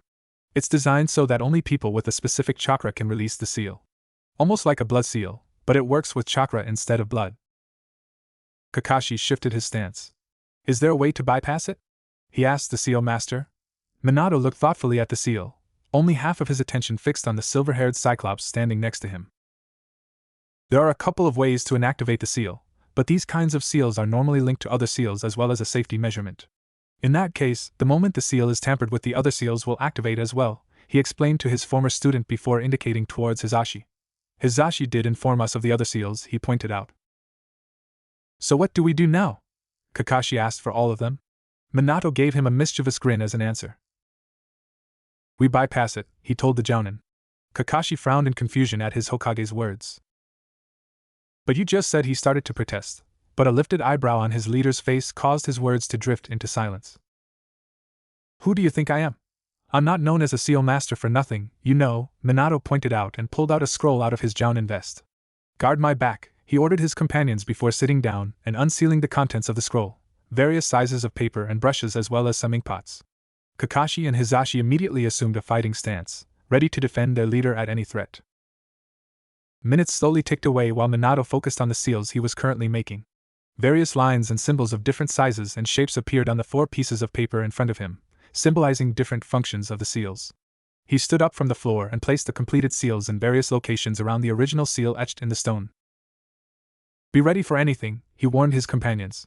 The seals I placed around this one ought to enable me to tamper with this one, but anything could happen, seeing that I'm not sure which seals are behind this wall, he explained. Both of his companions nodded and tensed slightly, ready to respond to anything. Pakken gave a few steps backwards, guarding their backs from the corridor. Minato looked at his companions and nodded, notifying them to be ready. He took a deep breath and activated his seals. The 4 seals surrounding the original one glowed slightly, and glowing chakra lines shot out of the seals to meet with the other accompanying 3 seals. The 3 shinobi and Nin dogs stared apprehensively at the seals for a few seconds, waiting for the seals to settle, before Minato stepped forward again. Now for the more dangerous part, he murmured and sank down in front of the seal again. Cautiously, he gently added more stripes and symbols to the seals, crossing over some lines and modifying some symbols. Stand back, he ordered his companions again before stepping back himself and forming a single hand seal. The 4 seals he created on the wall glowed brighter for a second before it dulled and fell off the wall. The central seal lit up briefly before it dulled and a soft rumbling sound reverberated through the air. What's happening? Kakashi asked nervously, keeping his eye on the wall in front of them. Small pieces of dust and sand fell from the ceiling when the wall suddenly groaned and laboriously opened up. That's what's happening, Minato replied smugly. I managed to bypass the seal. Let's go, he ordered. Pakken trotted forward and cautiously smelled the entrance before he stepped inside. It's safe. And the scent definitely leads this way, the pug said and started running off into the corridor. The 3 shinobi cautiously followed him, keeping an eye on their surroundings, not wanting to be caught off guard. The corridor got darker the further they moved, descending deeper into the earth. The lights placed sparingly in the corridor occasionally revealed heavy steel doors, each one of them with a couple of numbers engraved in them. Minato swept his eyes over the doors, scanning the numbers. 531, 532. He read the numbers absently before turning his attention to his companions. We're still too high, we need to go lower down in the building, he told them. Pakken accepted the new orders and ran in front of them, following a scent only he could smell. They reached a set of stairs and descended down them, following the steadily declining numbers. Minato felt the excitement rise in him when the numbers finally started with 6, especially when Pakin told them that the scent was growing stronger. Soon, he would be able to see his son again. It's just up ahead, the little pug said and increased his speed. The three shinobi increased their speed as well, following for about 100 meters before the pug came to a stop and looked at the cell door in front of him. Minato felt a turmoil of emotions well up inside him when he looked at the door. Finally, after 5 heartbreaking years, he would soon be able to see his son again. Hizashi, he ordered softly. The Hyuga immediately understood what his Hokage asked him and activated his Byakugan, scanning the cell in front of him for a few seconds before he turned to Minato. There is only one person in there, he said softly. A child. Minato thanked Hizashi with a small smile before he took a deep breath and lightly placed his hand on the door. Feelings of anxiousness and trepidation welled up in him, causing his hand to shake slightly. He had been so focused on getting his son back, he had never thought about what he would find. Would his son remember him? Would the boy think he was a threat? Would his son be injured? A sudden thought caused his heart to clench a bit. What if his son was dying? A sudden hand on his forearm broke his line of thought. He looked up and saw his former student smile encouragingly at him. Go ahead, sensei. Don't make him wait any longer, the copy nin said encouragingly. Minato felt the unrest in his heart settle down at Kakashi's voice. He took a shuddering breath and unlocked the door with a small jutsu. Slowly, he opened the door and his breath caught in his chest when he lifted his eyes to the figure sitting huddled on the floor. Naruto, he whispered softly, more to himself than the child inside the cell, but the boy seemed to hear him nonetheless. The boy raised his head, filthy blonde tresses falling like a curtain around him and parting to reveal whisker-like stripes on his cheeks. His timid cerulean eyes frighteningly drifted up towards Minato's own blue eyes, studying the man in front of him in fear. Minato felt his heart clench tightly at the figure in front of him, and he stepped into the cell, trusting his companions to guard his back. He knelt slowly in front of the cowering child, longing with his entire heart to hug him, but he could see in the scared cerulean eyes that it was not a good idea. Yet. Instead, he just remained kneeling in front of the boy, gently looking at him. The boy's timid eyes scaredly scanned his face for a couple of seconds before his mind finally appeared to register what was happening. He blinked a couple of times and opened his mouth, trying to say something. Minato waited patiently for the boy to speak, his heart hammering in his chest. This was the deciding moment, the moment everything depended on. He continued to stare at the child in silence, tears glinting in his eyes. The boy's own eyes suddenly filled with tears and he hesitantly reached out with his hand towards the adult. Daddy, he murmured longingly, his voice hoarse with disuse. Minato's willpower broke at the word and he leaned over to the boy, wrapping his son tightly in his arms. Naruto tensed up slightly for a couple of seconds before he relaxed, desperately wrapped his arms around his father, and started crying. Minato felt the tears in his own eyes fall when Naruto started crying and held the boy a bit closer to him. He had been waiting for this moment for 5 agonizing years, and this time, he would not allow anything to come between him and his son. Kushina stared at her surroundings, her hands resting angrily on her hips. Her gray eyes looked down one corridor for a couple of seconds before she turned her eyes to another corridor, staring down it as well. The small scowl on her face intensified slightly before she turned her gaze to her companion. I think we're supposed to go this way, she said with a challenging hint in her voice and pointed at the corridor to her left. Tsunade frowned slightly before she too scanned the entrance of the corridors. She shook her head when she finished. No, we're supposed to go this way, the blonde disagreed and pointed to the right. I'm pretty sure that is what this map is showing, she said and pointed at the map in her hands. Kushina and Tsunade locked gazes for a couple of seconds when neither one of them wanted to give in to the other before Kushina's eyes softened slightly, and a small smile slipped onto her face. Fine, let's try going your way first, she said and walked into the corridor on her right, Tsunade following her with a grin. They walked through the corridors in silence until they reached another fork in their path. Kushina blinked a couple of times and stared blankly at the fork for a few seconds before she finally responded. She grabbed a fistful of hair in her hands and held her head in frustration. Arg! Why is this stupid place so damn confusing, Databane? She exclaimed in frustration. Tsunade twisted her head slightly as she examined the map again. That's odd, she murmured softly. This corridor isn't supposed to fork here, she said with a confused tone in her voice. Her words broke Kushina out of her frustration and the redhead approached Tsunade. Let me see, she ordered and gazed over Tsunade's shoulder at the map. They both stared at the map for a couple of seconds before Kushina broke the silence. We're on the right place. See? The redhead said and pointed with her finger at a spot on the map. Tsunade shook her head and pointed at another spot on the map. No, Kushina, we're supposed to be here, she told her friend. We left that spot about half an hour ago. Kushina blinked in confusion and frowned while she regarded the map. Are you sure? I don't remember passing that, she said and pointed at another spot on the map. Tsunade blinked in surprise and regarded the map a little closer for a couple of seconds until her eyes widened. You're right. We didn't pass that. It means we're still on the right track, she declared happily, causing Kushina to snort. I'm seriously starting to doubt your map reading skills, Tsunade, the redhead said with a hint of amusement in her eyes. Tsunade merely shrugged and folded the map before she took a step to the corridor on her left. Kushina threw a skeptic eye at the corridor. Are you sure that's the way we need to go? She asked the Sannin. Tsunade sighed heavily before she turned her eyes to Kushina. Yes, Kushina, I'm sure. Now would you please stop doubting my leading skills and get going? She asked with exasperation in her voice. Kushina lifted an eyebrow questioningly and opened her mouth to retort to Tsunade's question, but seemed to think better of it, shrugging noncommittally and walking towards the corridor. She stopped when she entered the corridor and stared at something.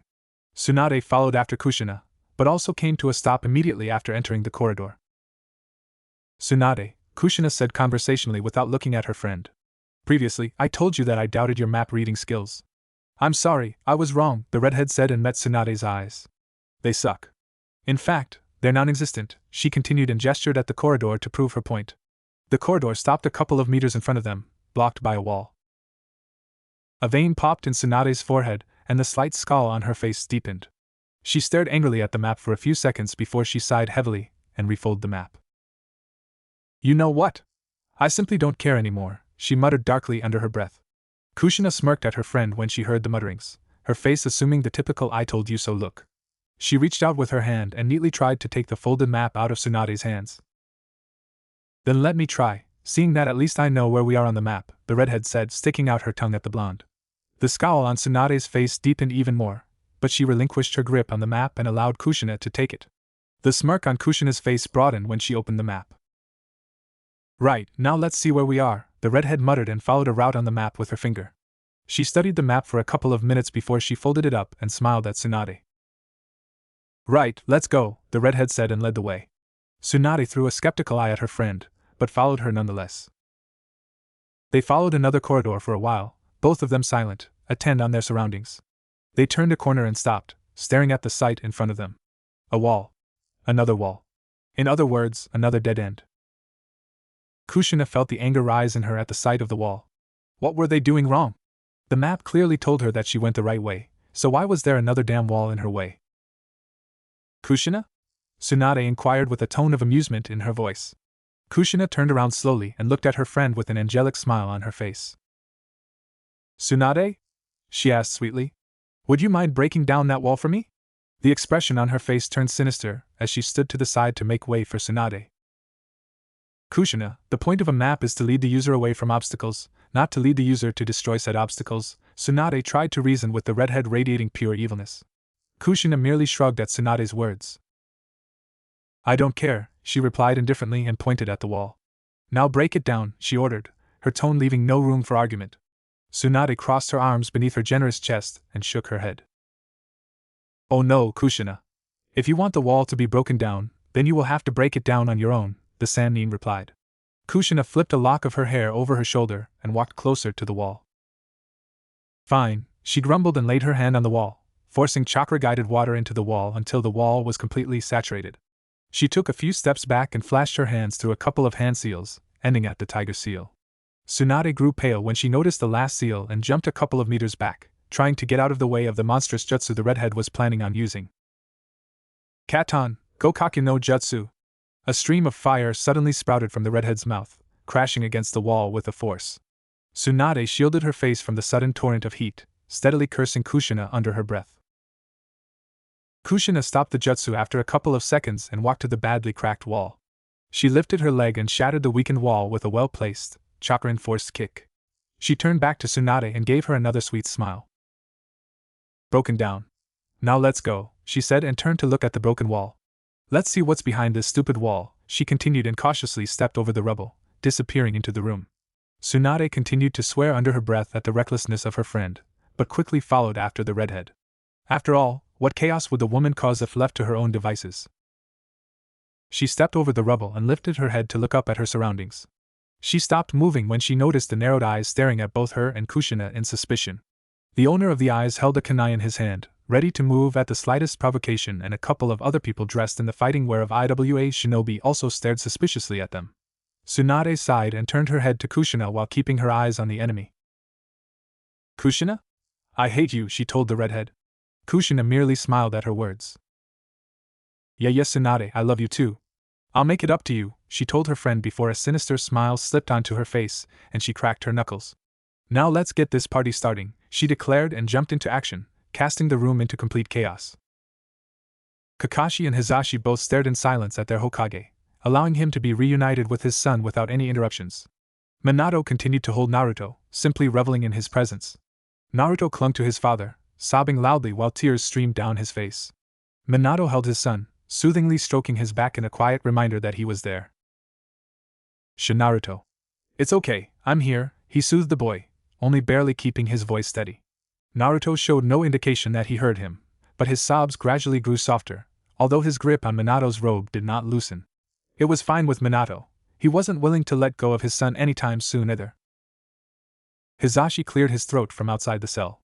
I don't mean to interrupt you, Hokage-sama, but I believe it would be best to move on, before we are interrupted by unwanted company, the Hyuga suggested. Minato felt his body grow cold at the thought of losing his son when he had just found him. Hizashi was right. It would be best to move on. He tried to pull Naruto away from his cloak so he could look him in the eye, but Naruto's grip merely tightened at the movement. Minato sighed and stopped struggling, gently stroking the boy's back again. Come on, Naruto. Let's go home, he told the boy gently. Naruto's sobs halted for a second before he hesitantly nodded in his father's chest. Minato felt a smile slip onto his face at the thought. Home. A home that wouldn't be empty anymore. A home that would finally be complete again. He slowly stood up from the ground, gently lifting the malnourished boy with him. He was light, too light. A boy his age shouldn't be so light, but by his obvious malnourishment, it was quite understandable that the boy was so light and short. Naruto's sobs slowly grew less when he laid his head against his father's shoulder, tired by the outbreak of emotion and tears. Minato stood still for a second, waiting for Naruto to adjust in his arms, but he quickly realized that the boy was dead asleep in his arms. A gentle smile slipped onto his face, and he gently smoothed the boy's dirty hair before activating the wireless communicator in his ear. This is Team Hotel to all teams. Target acquired. Meet at Point Alpha. Out, he ordered into the communicator and turned to his companions. Let's go, he ordered and stepped out of the cell. They entered a faster pace when they exited the cell, trying to get out of the building before being interrupted. Minato focused on the path before him, listening absently to the reports coming in through the communicator. All teams rogered his order and were allegedly on their way to the meeting point. That was, all teams except one. Kushina and Tsunade haven't answered yet. He activated the communicator again. Team Hotel to Team Sierra. Team Sierra, come in, he ordered with a frown on his face. He waited for a couple of minutes, concerned at the too reckless kunoichi growing in him, before an answer came in. Team Sierra to Team Hotel. Order received. Currently in a tight spot, so cannot meet at present time, Tsunade's voice sounded over the static of the communicator. In the background, Minato could make out faint sounds of fighting. The communicator sounded in his ear again. In fact, backup would be very much appreciated right now, Tsunade hurriedly informed him, her voice sounding kind of stressed. Over. Minato tensed at her words, immediately at attention. Where are you right now? He asked anxiously. Over. There was a second of silence before Tsunade's voice sounded hesitantly. Truth be told, I have no idea. Your crazy idea of a wife broke down the wall somewhere and landed us in this mess, she told him truthfully. Over. He stopped in surprise at her words before he facepalmed. Of course, he muttered. They've got no sense of direction whatsoever. He closed his eyes and focused on his wife's chakra. Long ago, after the first time he noticed her tendency to get lost, he had grafted a seal onto her body to alert him where she was at all times. She had argued with him and declared that she refused to be treated like a prisoner unless he also sported the same seal, so the two of them were always aware of where the other was. Not for the first time, he was very grateful for that seal. There. He opened his eyes when he fixed his wife's position in his head and activated the communicator again. Team Hotel to all teams. The team closest to Area 7, go assist Team Sierra in their battle. Over, he ordered and waited for response. He didn't have to wait long before he received an answer. Team Alpha to Team Hotel. We're currently in Area 6, so we'll be able to reach Team Sierra in a minute. Over, Nagato's voice sounded over the communicator. Minato nodded, even though he knew they would not be able to see him. Team Hotel to Team Alpha. I'm counting on you. Out, he replied and contacted Tsunade again. Team Hotel to Team Sierra. Meet up at Point Alpha whenever possible. Over, he told them. There was another second of silence before Tsunade answered him. Team Sierra to Team Hotel. Order received. Out, she acknowledged his order. Minato turned his attention back the rest of his team. The sooner we get out of here, the better, he told them. Let's go. The other two shinobi nodded and they started moving upwards, closer towards the exit. They continued moving for some time until Hizashi halted them. Hokage-sama, the Hyuga started softly. The intersections to the corridors surrounding us are all blocked by shinobi, he informed his Hokage. Minato cursed under his breath at the news. He knew the mission had been too easy. He carefully shifted Naruto to his side, freeing one of his arms for fighting. How many? He anxiously questioned the Hyuga. He should have suspected a trap. They had found Naruto too easy with far too little resistance. Hizashi activated his Byakugan and focused on enemies only he could see. There are altogether about 20 shinobi, Hokage-sama, he answered respectfully. Their chakra signatures are common to IWA shinobi. Minato bit his lip softly while he devised the plan in his head. He took a deep breath before he turned to his companions. Alright, here is the plan. First, we need to he discussed the plan with them, sketching in the dust on the floor to explain the plan to his companions. Awasugai Katsuki stood in the corridor along with 7 other shinobi, his heart beating furiously.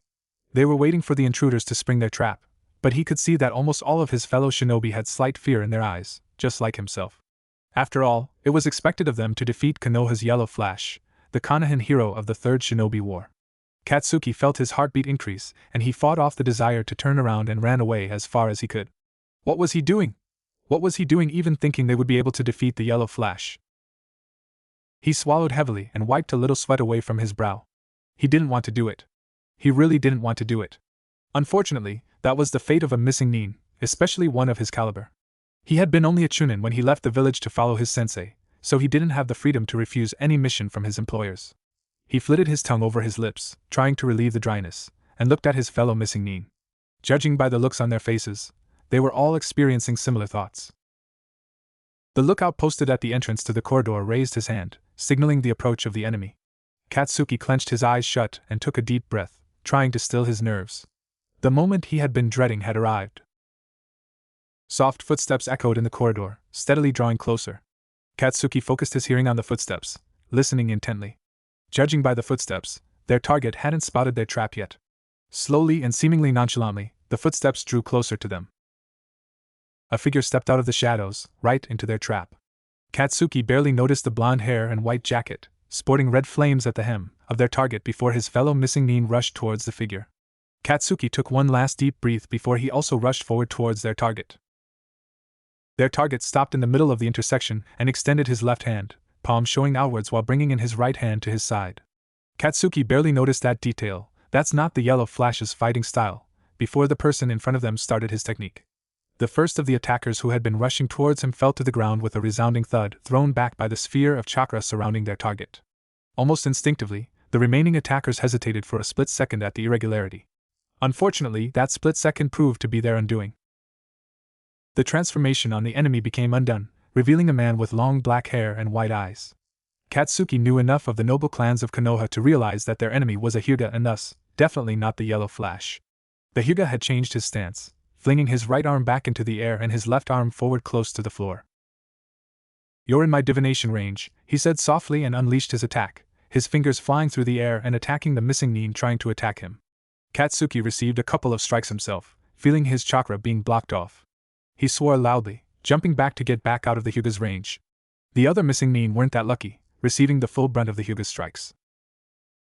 Katsuki's fellow shinobi finally scraped together enough courage to fight again and started to fight in more earnest, using ranged attacks to stay out of the Hyuga's range. Slowly but steadily the Hyuga was pushed back into the corridor, the missing nin slowly getting the advantage their numbers provided them. They pushed the Hyuga back to a bend in the corridor, fighting all the while. The familiar rush of adrenaline filled Katsuki's veins, spurring him on to fight more viciously. The shinobi continued pushing against the Hyuga until he suddenly disappeared. Katsuki blinked in confusion and looked around him, trying to find the Hyuga. A cold shiver ran down his spine when he noticed the strange, yet oddly familiar, pieces of paper with symbols written on them stuck to the walls. The seals on the walls started to glow slightly and Katsuki jumped back out of reach, just in time to see enormous hands shooting out of the walls and slamming his fellow missing nin into the opposite wall. Tendrils of stone reached down from the ceiling and grabbed some more of his companions, pulling them up into the ceiling and suspending them by the neck and upper body. Chaos ensued as the stone tendrils increased in volume and speed, causing the missing nin to fight more ferociously for their lives, being grossly outnumbered by the various seemingly indestructible tendrils of stone. Fall back! Katsuki's commander ordered the remaining shinobi. As if released by those words, the remaining shinobi turned around and fled, trying to get away from the sentient walls. Tendrils of stone continued to follow them, pulling more shinobi into the walls and ceiling until only a handful was left. Katsuki, being the furthest away from the scene, managed to escape the chaos by turning down the left corridor and hiding in one of the empty rooms. Leaning against the door, he tried to catch his breath without giving his presence away. The panicked screams of his companions slowly decreased until a heavy silence consumed the area. Heart beating furiously in his chest, Katsuki waited in the room for any sign that it would be safe to exit. A couple of seconds passed before he heard footsteps coming his way, footsteps he was clearly aware wasn't his companions. The footsteps came to a stop in front of the room Katsuki was hiding in. With a deep breath, he looked cautiously out of the small barred window, praying that the shadows would hide him. A couple of people stood with their backs to the room in a small half-circle, looking at each other. Katsuki felt his heart stop when he recognized most of the people, especially the yellow flash who was holding a child, covered with his signature cloak. Katsuki felt a flash of curiosity. Why would the yellow flash and his companions bring a child along? Wouldn't that just inhibit them from whatever they were doing? Katsuki's heart continued to hammer in his chest when the yellow flash and his companions didn't move, seemingly staring at something at the end of the corridor. "I see you finally managed to find us," the yellow flash called out to somebody. Two figures stepped out from the shadows towards the yellow flash. Katsuki felt his breath catch when he recognized the newcomers as well. He sat down on the floor, holding his breath, and prayed that he would not be found. With the new arrivals, he didn't have much hope to escape undetected. He only hoped that his end would at least be swiftly. Minato stared at the end of the corridor, recognizing the figures standing there, especially the familiar chakra radiating from the one. He was a little surprised that they had managed to find their way to him, but he supposed they got a little impatient and went the direct way. In other words, breaking and crushing anything that stood in their way. He grinned a little. He had known that seal had been a good idea. "I see you finally managed to find us," he called out to them, watching them coming closer. Minato could faintly see Kushina wave off his comment, mutely acknowledging his point. Tsunade scowled at his comment, but didn't say anything. Minato turned slightly and allowed his cloak to slide off Naruto. The boy was still lying with his head on his father's shoulder, but his eyes were drifting around, trying to take everything in. He turned his head slightly when the cloak slipped off him, trying to see what his father was looking at. The instant he noticed the two newcomers, he buried his face in Minato's shoulder again. Kushina's breath caught in her chest when she noticed the blonde head on Minato's shoulder. Eyes wide, she stared at them, trying to determine whether her eyes had deceived her or not. Minato noticed her indecision and gave her a gentle smile. "Come here, Kushina. Don't you want to see him?" he asked her. His words had the effect of releasing a spring, causing Kushina to run towards him, stopping in front of him. Naruto whimpered softly and buried his face deeper in Minato's shoulder. Minato smiled gently at him and stroked his head. "Hey, don't hide your face. Your mom wants to see you," he told the boy in his arms with a gentle and loving tone. Naruto tensed up slightly before he hesitantly turned his face towards Kushina, looking apprehensively at her. Kushina gave a step forward, yearning to touch her child. "Naru-chan?" she whispered softly, hope and fear in her voice. Naruto continued staring at her until recognition lit his eyes. "Mommy?" he asked timidly with disbelief prominent in his voice. Tears sprang in Kushina's eyes as a smile appeared on her face and she nodded. Naruto weakly lifted his head off his father's shoulder and looked at Kushina with hope in his eyes. "Mommy," he repeated and struggled, trying to get down. Minato gently placed him on the floor and helped him stand. Kushina sank on her knees and took him into her arms, tightly embracing him. Tears streamed in equal amounts from their faces as they rejoiced in their reunion. Naruto's sobs started again as he continued to hold on to his mother with no intention of letting go. Kushina kept stroking his filthy blonde hair over and over again, trying to comfort him and marveling at the feeling of holding her son again. Minato smiled at the scene in front of him with gentle eyes, happy to have his family whole again. Kakashi clearing his throat brought Minato back to earth again. "Sensei, we should get going," the Jounin said anxiously, glancing at the empty corridors. "We don't know when reinforcements will arrive. I'm sure it would be better if we can get out of here without being delayed too much," he emphasized. Kushina lifted her head from Naruto's shoulder and stared at Kakashi with apprehension in her eyes before turning her gaze to the dark corridors surrounding him. Of course, she whispered. We're not in a safe place, she whispered softly to herself and looked at Naruto again. She kissed him on his forehead before pulling back. Just like with Minato, Naruto held tighter onto Kushina, refusing to let go. We have get out of here, sweetie. Don't you want to go home? She asked him gently with soft eyes. He looked at her from beneath his filthy tresses before he nodded hesitantly and allowed Kushina to pull away. Minato knelt at Naruto's side and smiled at him, encouraging him that everything would be fine. Will you be able to hold onto my back? He asked the boy. He could not continue holding Naruto in his arms the entire time, since he was pretty sure that they would reach a stage where he needed both of his arms. Naruto hesitated slightly before nodding and climbing clumsily on the broad back Minato offered him. Minato settled the boy's weight on his back before he stood up, making sure that Naruto was secure. He turned towards his companions, nodding at them. Let's go, he ordered them and turned around, ready to lead the way. His companions all nodded and surrounded him, ready to escape for once and all from the place, but everyone turned around when they heard a strange voice. I'm afraid I can't let you do that, the voice told them nonchalantly.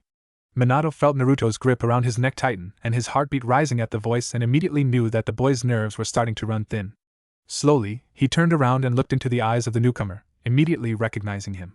According to the picture Bear had included in his report, the person in front of them was Yamauchi Takeo, the very same missing nin who was in charge of the building they were in and also the very same person who had kept him from his son for 5 years. The person responsible for that was standing cockily at the entrance to the corridor leading to the exit, accompanied by 2 other missing nin, confidently blocking the exit. Minato felt his eyes narrow at the sight in front of him. How dare they? How dare they? After everything they had done to harm him, how could they try to stop him? Next to him, he could hear Kushina crack her knuckles.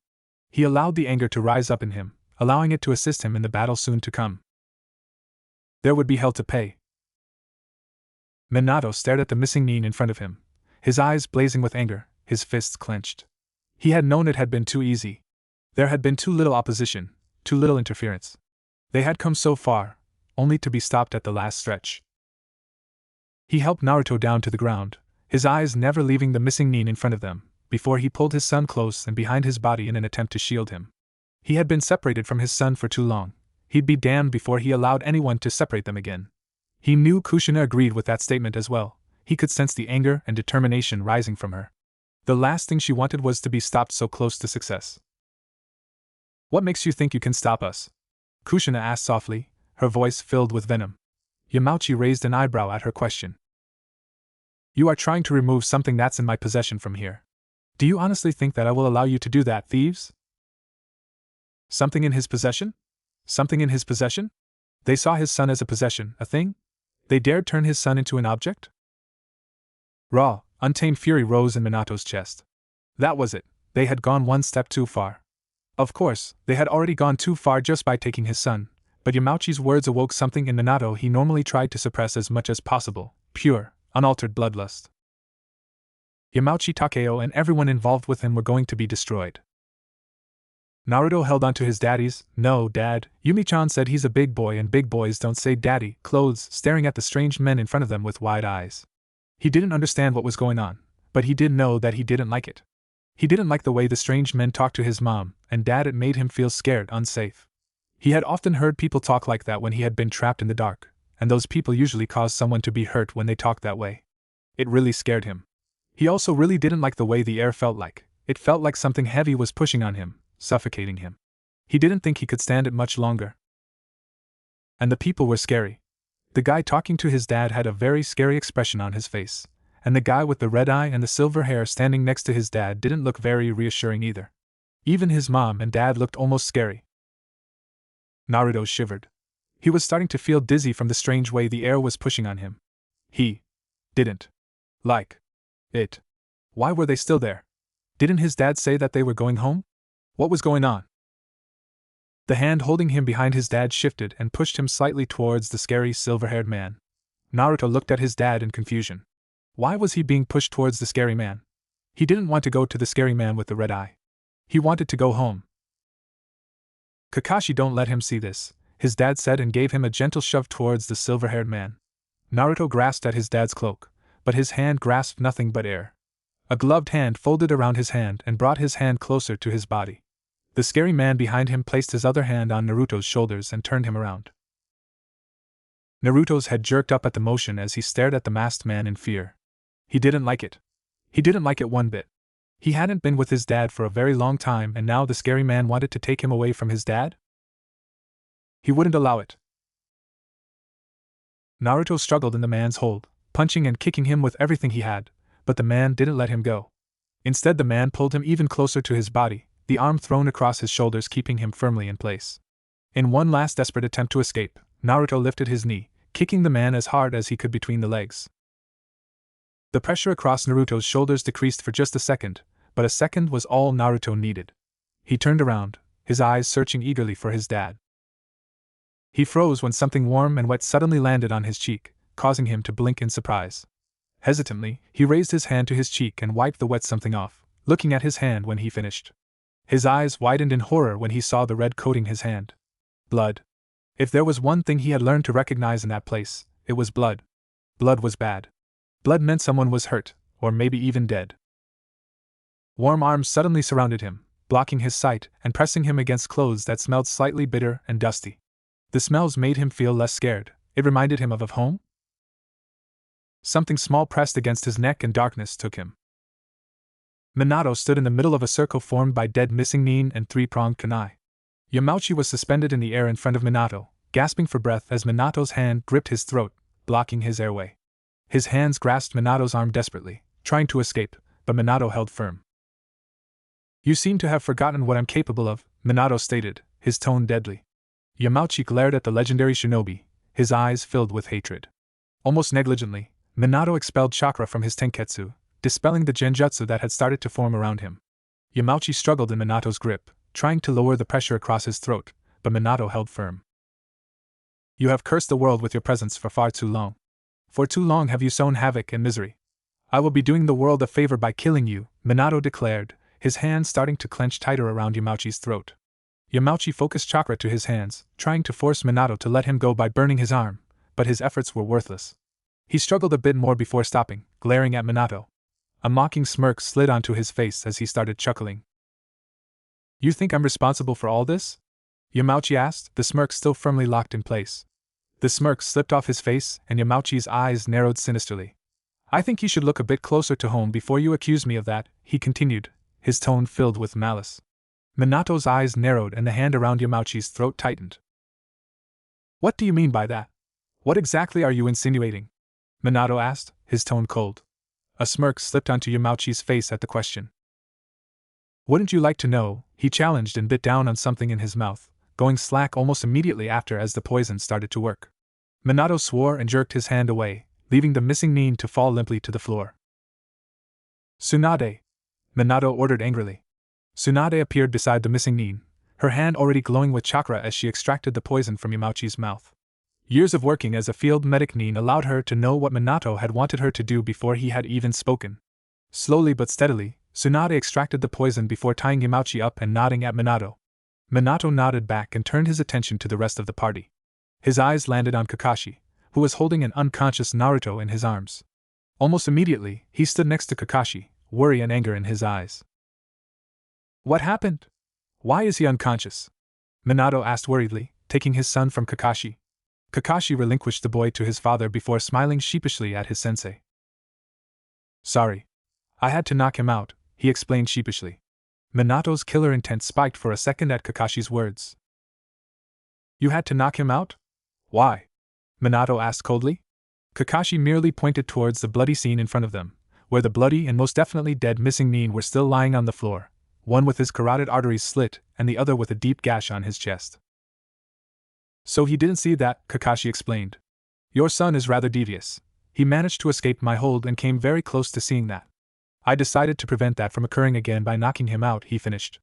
Kushina raised an eyebrow and stared incredulously at Kakashi. "He escaped your hold? Kakashi, you were an ANBU captain. Are you trying to say you couldn't hold onto a small, undertrained 10-year-old boy?" Kushina asked, her tone disbelieving. Kakashi allowed a hurt expression to slip onto his face. "He fights dirty," Kakashi protested. Kushina merely snorted at his excuse. "He fights dirty? Of course he's going to fight dirty, he's my son. Besides, shouldn't you be used to, A loud crash behind them caused Kushina to stop mid-sentence, and the entire party turned around, trying to discern the source of the noise. Kakashi! Minato ordered sharply, causing Kakashi to disappear around the corner where the noise sounded from. A few tense, guarded seconds later they heard a yelp and another crash before Kakashi appeared, dragging a shaking and terrified teen with him.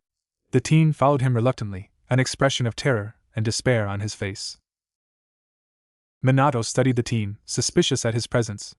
The teen looked nondescript, but the scratched Iwa Hitayate on his forehead was enough to put Minato on guard, ready to move at the slightest provocation.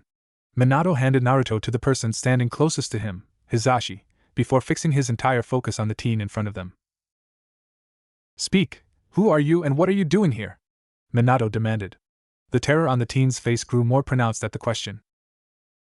Aowa's Sugai Kk Katsuki, the teen stammered out nervously. Please don't kill me, he pleaded desperately, tears of terror running down his face. Please, I'll do anything you want me to, just don't kill me. Minato narrowed his eyes at the teen's request. Well then, Awasugai Katsuki, if you don't want me to kill you, why don't you tell me what you're doing here? It was clearly not a request. The teen fidgeted before answering. I was just Katsuki stammered, seemingly unable to get the words out. Minato raised an eyebrow and increased his killer intent a small bit, trying to frighten the teen out of his nerves. I didn't want to. Please, my commander said we had to attack you, but I don't want to die, so I ran away when the fighting started. I tried to hide in that room and wait till you left before running away from here, but then I noticed the exploding tags on the walls of the room and I didn't want to accidentally activate any of them, so I tried to slip away from there, but I tripped over something and fell against boxes, which fell and caused the crash, which caused Minato's raised hand immediately stopped the teen from continuing. Hold it there. Exploding tags? Explain, Minato ordered, his mind focusing on the only important piece of information in the teen's words. The teen nodded and continued, encouraged by the fact that he hadn't been killed yet. The entire room over there is covered with exploding tags. Minato looked at Hizashi, asking him to investigate. The Hyuga activated his Byakugan and scanned their surroundings, a slight frown growing on his face. His eyes widened and he turned towards Minato with anxiety in his entire bearing. It's a trap. All of the rooms in range of my Byakugan are covered by explosion seals. They're glowing. Hizashi warned urgently just before the sounds of explosions reached them. Ordered chaos ensured at the sounds as they tried to escape the building before it completely exploded, but they were halted in their tracks when the corridor in front of them, the only corridor leading to the closest exit, exploded and collapsed. They would never be able to reach the other exits in time. In a last, desperate attempt to protect his family and comrades, Minato flashed his hands through a series of hand seals. From the corner of his eye, he could see Kushina starting to glow with a slight reddish glow as she released her chakra, seemingly having the same idea he had. The corridor exploded around them and the entire building collapsed into dust. Dust filled the air. The silence surrounding the area was almost deafening, especially after the cacophony of sounds that had been prevalent only seconds prior. The air in front of Minato was hazy with dust, but he could still vaguely see the other members of his party. Is anyone hurt? Minato asked concernedly, waving his hand in front of his face in an attempt to clear the dust.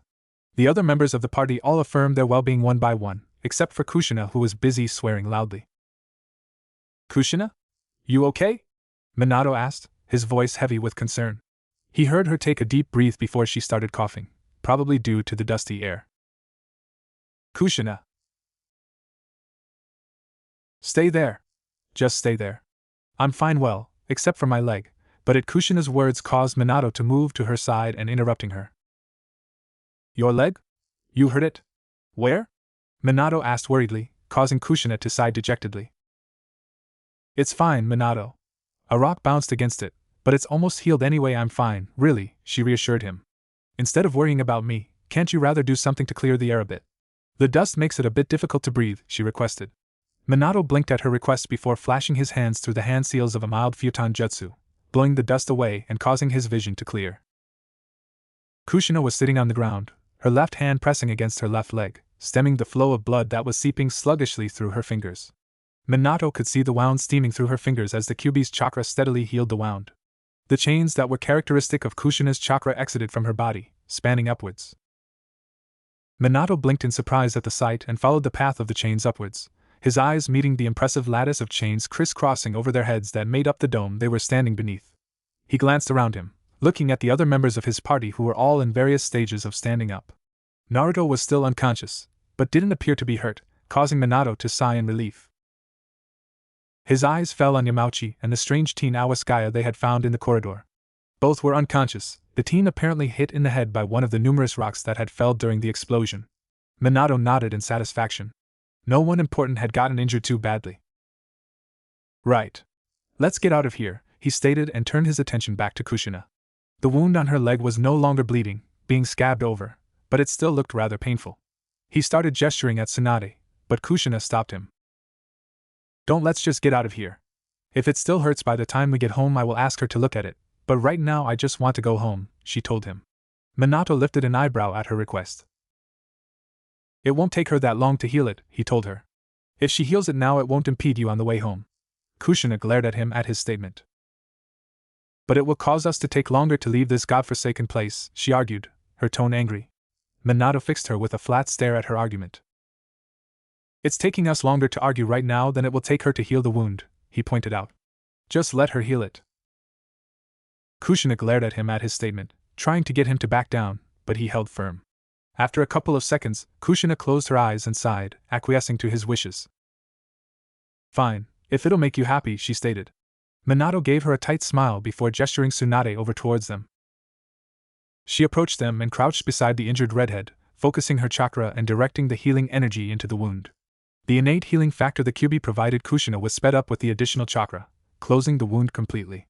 Tsunade inspected Kushina's leg one last time before she nodded, satisfied with the results.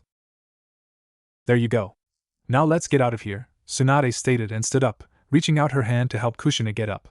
Kushina nodded, agreeing with Tsunade's statement before grabbing the offered hand and pulling herself up, gingerly testing her no longer injured leg by slowly putting more weight on it. She nodded to herself, apparently satisfied with the results. She thanked the Sannin before turning back to Minato. Satisfied? Kushina asked dryly, raising an eyebrow at her husband, daring him to refute her. Much better, he agreed and threw a look at the dome of chains over their heads, turning his attention to more important matters. Is it safe to lower that thing? Minato asked. Kushina concentrated a bit on her chakra and the chains before nodding in satisfaction. As safe as it can be, she replied and started disengaging her chains. Gaps started appearing in the lattice, causing some sand to fall in and allowing the sunlight to shine on them. The gaps gradually grew larger until the chains completely retracted into Kushina's body. Minato looked upwards, staring at the rock surrounding them. Kushina followed his eyes before pursing her lips and walking towards Naruto and gently picking up the unconscious boy. She moved towards one of the numerous rocks surrounding them and jumped on it, standing proudly on top of the rock before turning to the rest of her comrades. I don't know about you guys, but I'm tired of this dump of a place and I want to take my son home. So are you coming or not? The air was funny. It was warm against his back, but cool against his face, and it smelt like he didn't know. The smell tugged on his mind, asking to be identified, and it smelt like he should know what, but he didn't. He didn't know what it smelt like, but he did know that he should know. Naruto scrunched his nose in confusion and opened his eyes, immediately closing them again when they hurt from the brightness. He made a small protesting noise in the back of his throat, and the wind suddenly stopped, the warm surface beneath him shifting slightly. Naruto? Naruto? Someone was talking to him? It wasn't Yumi-chan or Kaikun or... His eyes flew open again when he identified the voice as an adult's, but immediately closed again when the brightness attacked him again. A yelp escaped his throat before he could suppress it, and the surface beneath him shifted even more. Naruto? What's wrong? Naruto opened his eyes very slowly, trying to block the brightness out. His eyes met a pair of concerned blue eyes framed by longish yellow hair. Naruto stared at the face, his mind already identifying the man as Dad. He remembered being wrapped in his dad's arms and crying into his dad's red and white cloak and being held tightly, but that was just another dream, wasn't it? And if that was a dream, then this would also have to be a dream, right? Naruto muttered softly. His dad blinked and raised an eyebrow, a slightly confused expression on his face. Yum? The word hung in the air between them, trapped between their gazes, until it was broken by another voice. Naruto! Naruto turned his head in the direction the voice came from and stared at the red-haired woman, Mom, that was looking concernedly at him. He blinked in confusion before looking back at his dad, who was still staring concernedly at him. Not a dream? Naruto asked, the entire setting feeling unreal to him. Both of his parents blinked at his statement before rich laughter suddenly filled the air around them. Naruto stared at his mother, drinking up the sound of her laughter. Her head was thrown back and her eyes closed as she laughed. Her laughter faded away to a gentle smile on her face as she gazed at Naruto with love and happiness in her eyes. She took his head gently in her hands and placed a soft kiss on the top of his head. "No, sweetheart, it's not a dream. We really are here and we really are on our way back home," she reassured him, her voice still amused. "I know it seems like a dream, heck, it feels like a dream to me and I know it's real, but it just feels so." "Home?" Naruto interrupted her, focusing on the one word in her words that stood out. His mother blinked at the word before her face softened again. She stroked his hair gently, the motion soothing and relaxing him. "Yes, sweetie, home. You know, our house in Konoha," she confirmed. Naruto frowned slightly at the word, his expression thoughtful. "Home," he murmured. Yumi-chan had always talked about home, eating fresh-baked cookies in the kitchen, climbing trees in the backyard, talking to family in the living room, and all the other things he always tried to imagine but couldn't because he couldn't remember home himself. Home was a word that had only belonged to Yumi-chan, because he couldn't remember home, and Kai-kun had declared that home and family went hand in hand, and since he hated his family he didn't have a home, only a house he once lived at, which made no sense at all because how could you hate your family? "Naruto? Are you okay?" Naruto looked up at the words, meeting his mom's concerned eyes. "What is home like?" Naruto asked his mom curiously. Her eyes grew misty at the question, and a sad smile slipped onto her face. "Oh, Naruto," she started softly, and gently pressed his cheek against her chest. "Home is the most amazing place there is. It is a place filled with love and comfort, and all those small little things that make you happy that you never realize you have until they're gone." Naruto kept silent, thinking about his mother's words. The way she described home was different from how Yumi-chan had always described it, especially that part about things making you happy being gone, but even so, his mom's version of home sounded nice. "Sounds nice," he whispered softly. Of course, it was only a dream, so obviously it would sound nice, but he was going to enjoy it for as long as the dream lasted. Well, unless the dream was actually a nightmare and not a dream, but dreams where his parents were with him had never turned into nightmares before, so why would this one? The dream he was having at the moment was much clearer than his dreams normally were, but there was no way it wasn't a dream. Dreams didn't come true in the real world, no matter how hard you tried. The current dream was wonderful, but even it would eventually come to an end and he would wake up again in the dark, just like all the previous times he had had similar dreams. It would end, no matter how much he wished for it to continue. Minato watched Kushina talk and stroke Naruto's hair with a sad smile on his face. It saddened and angered him that his son didn't know what it was like to have a home, even though he had had a loving home waiting for him in Konoha. A home that had been completely desolate without the bundle of energy that was his son that had used to fill the house with his presence.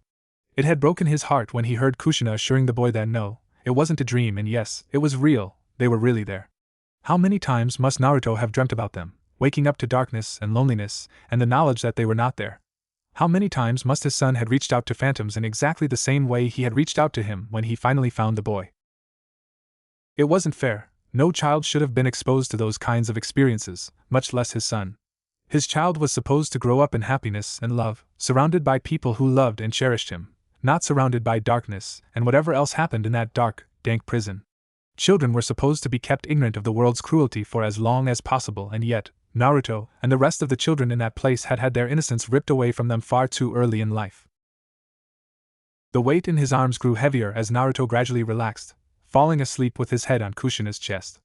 Minato gently handed him to Kushina, moving him gently and softly to prevent him from waking up. The boy was actually a bit too large to carry in that manner, despite the fact that he was very small for his age, no doubt due to malnutrition, which was another thing that angered Minato, but it didn't appear to deter Kushina in the slightest.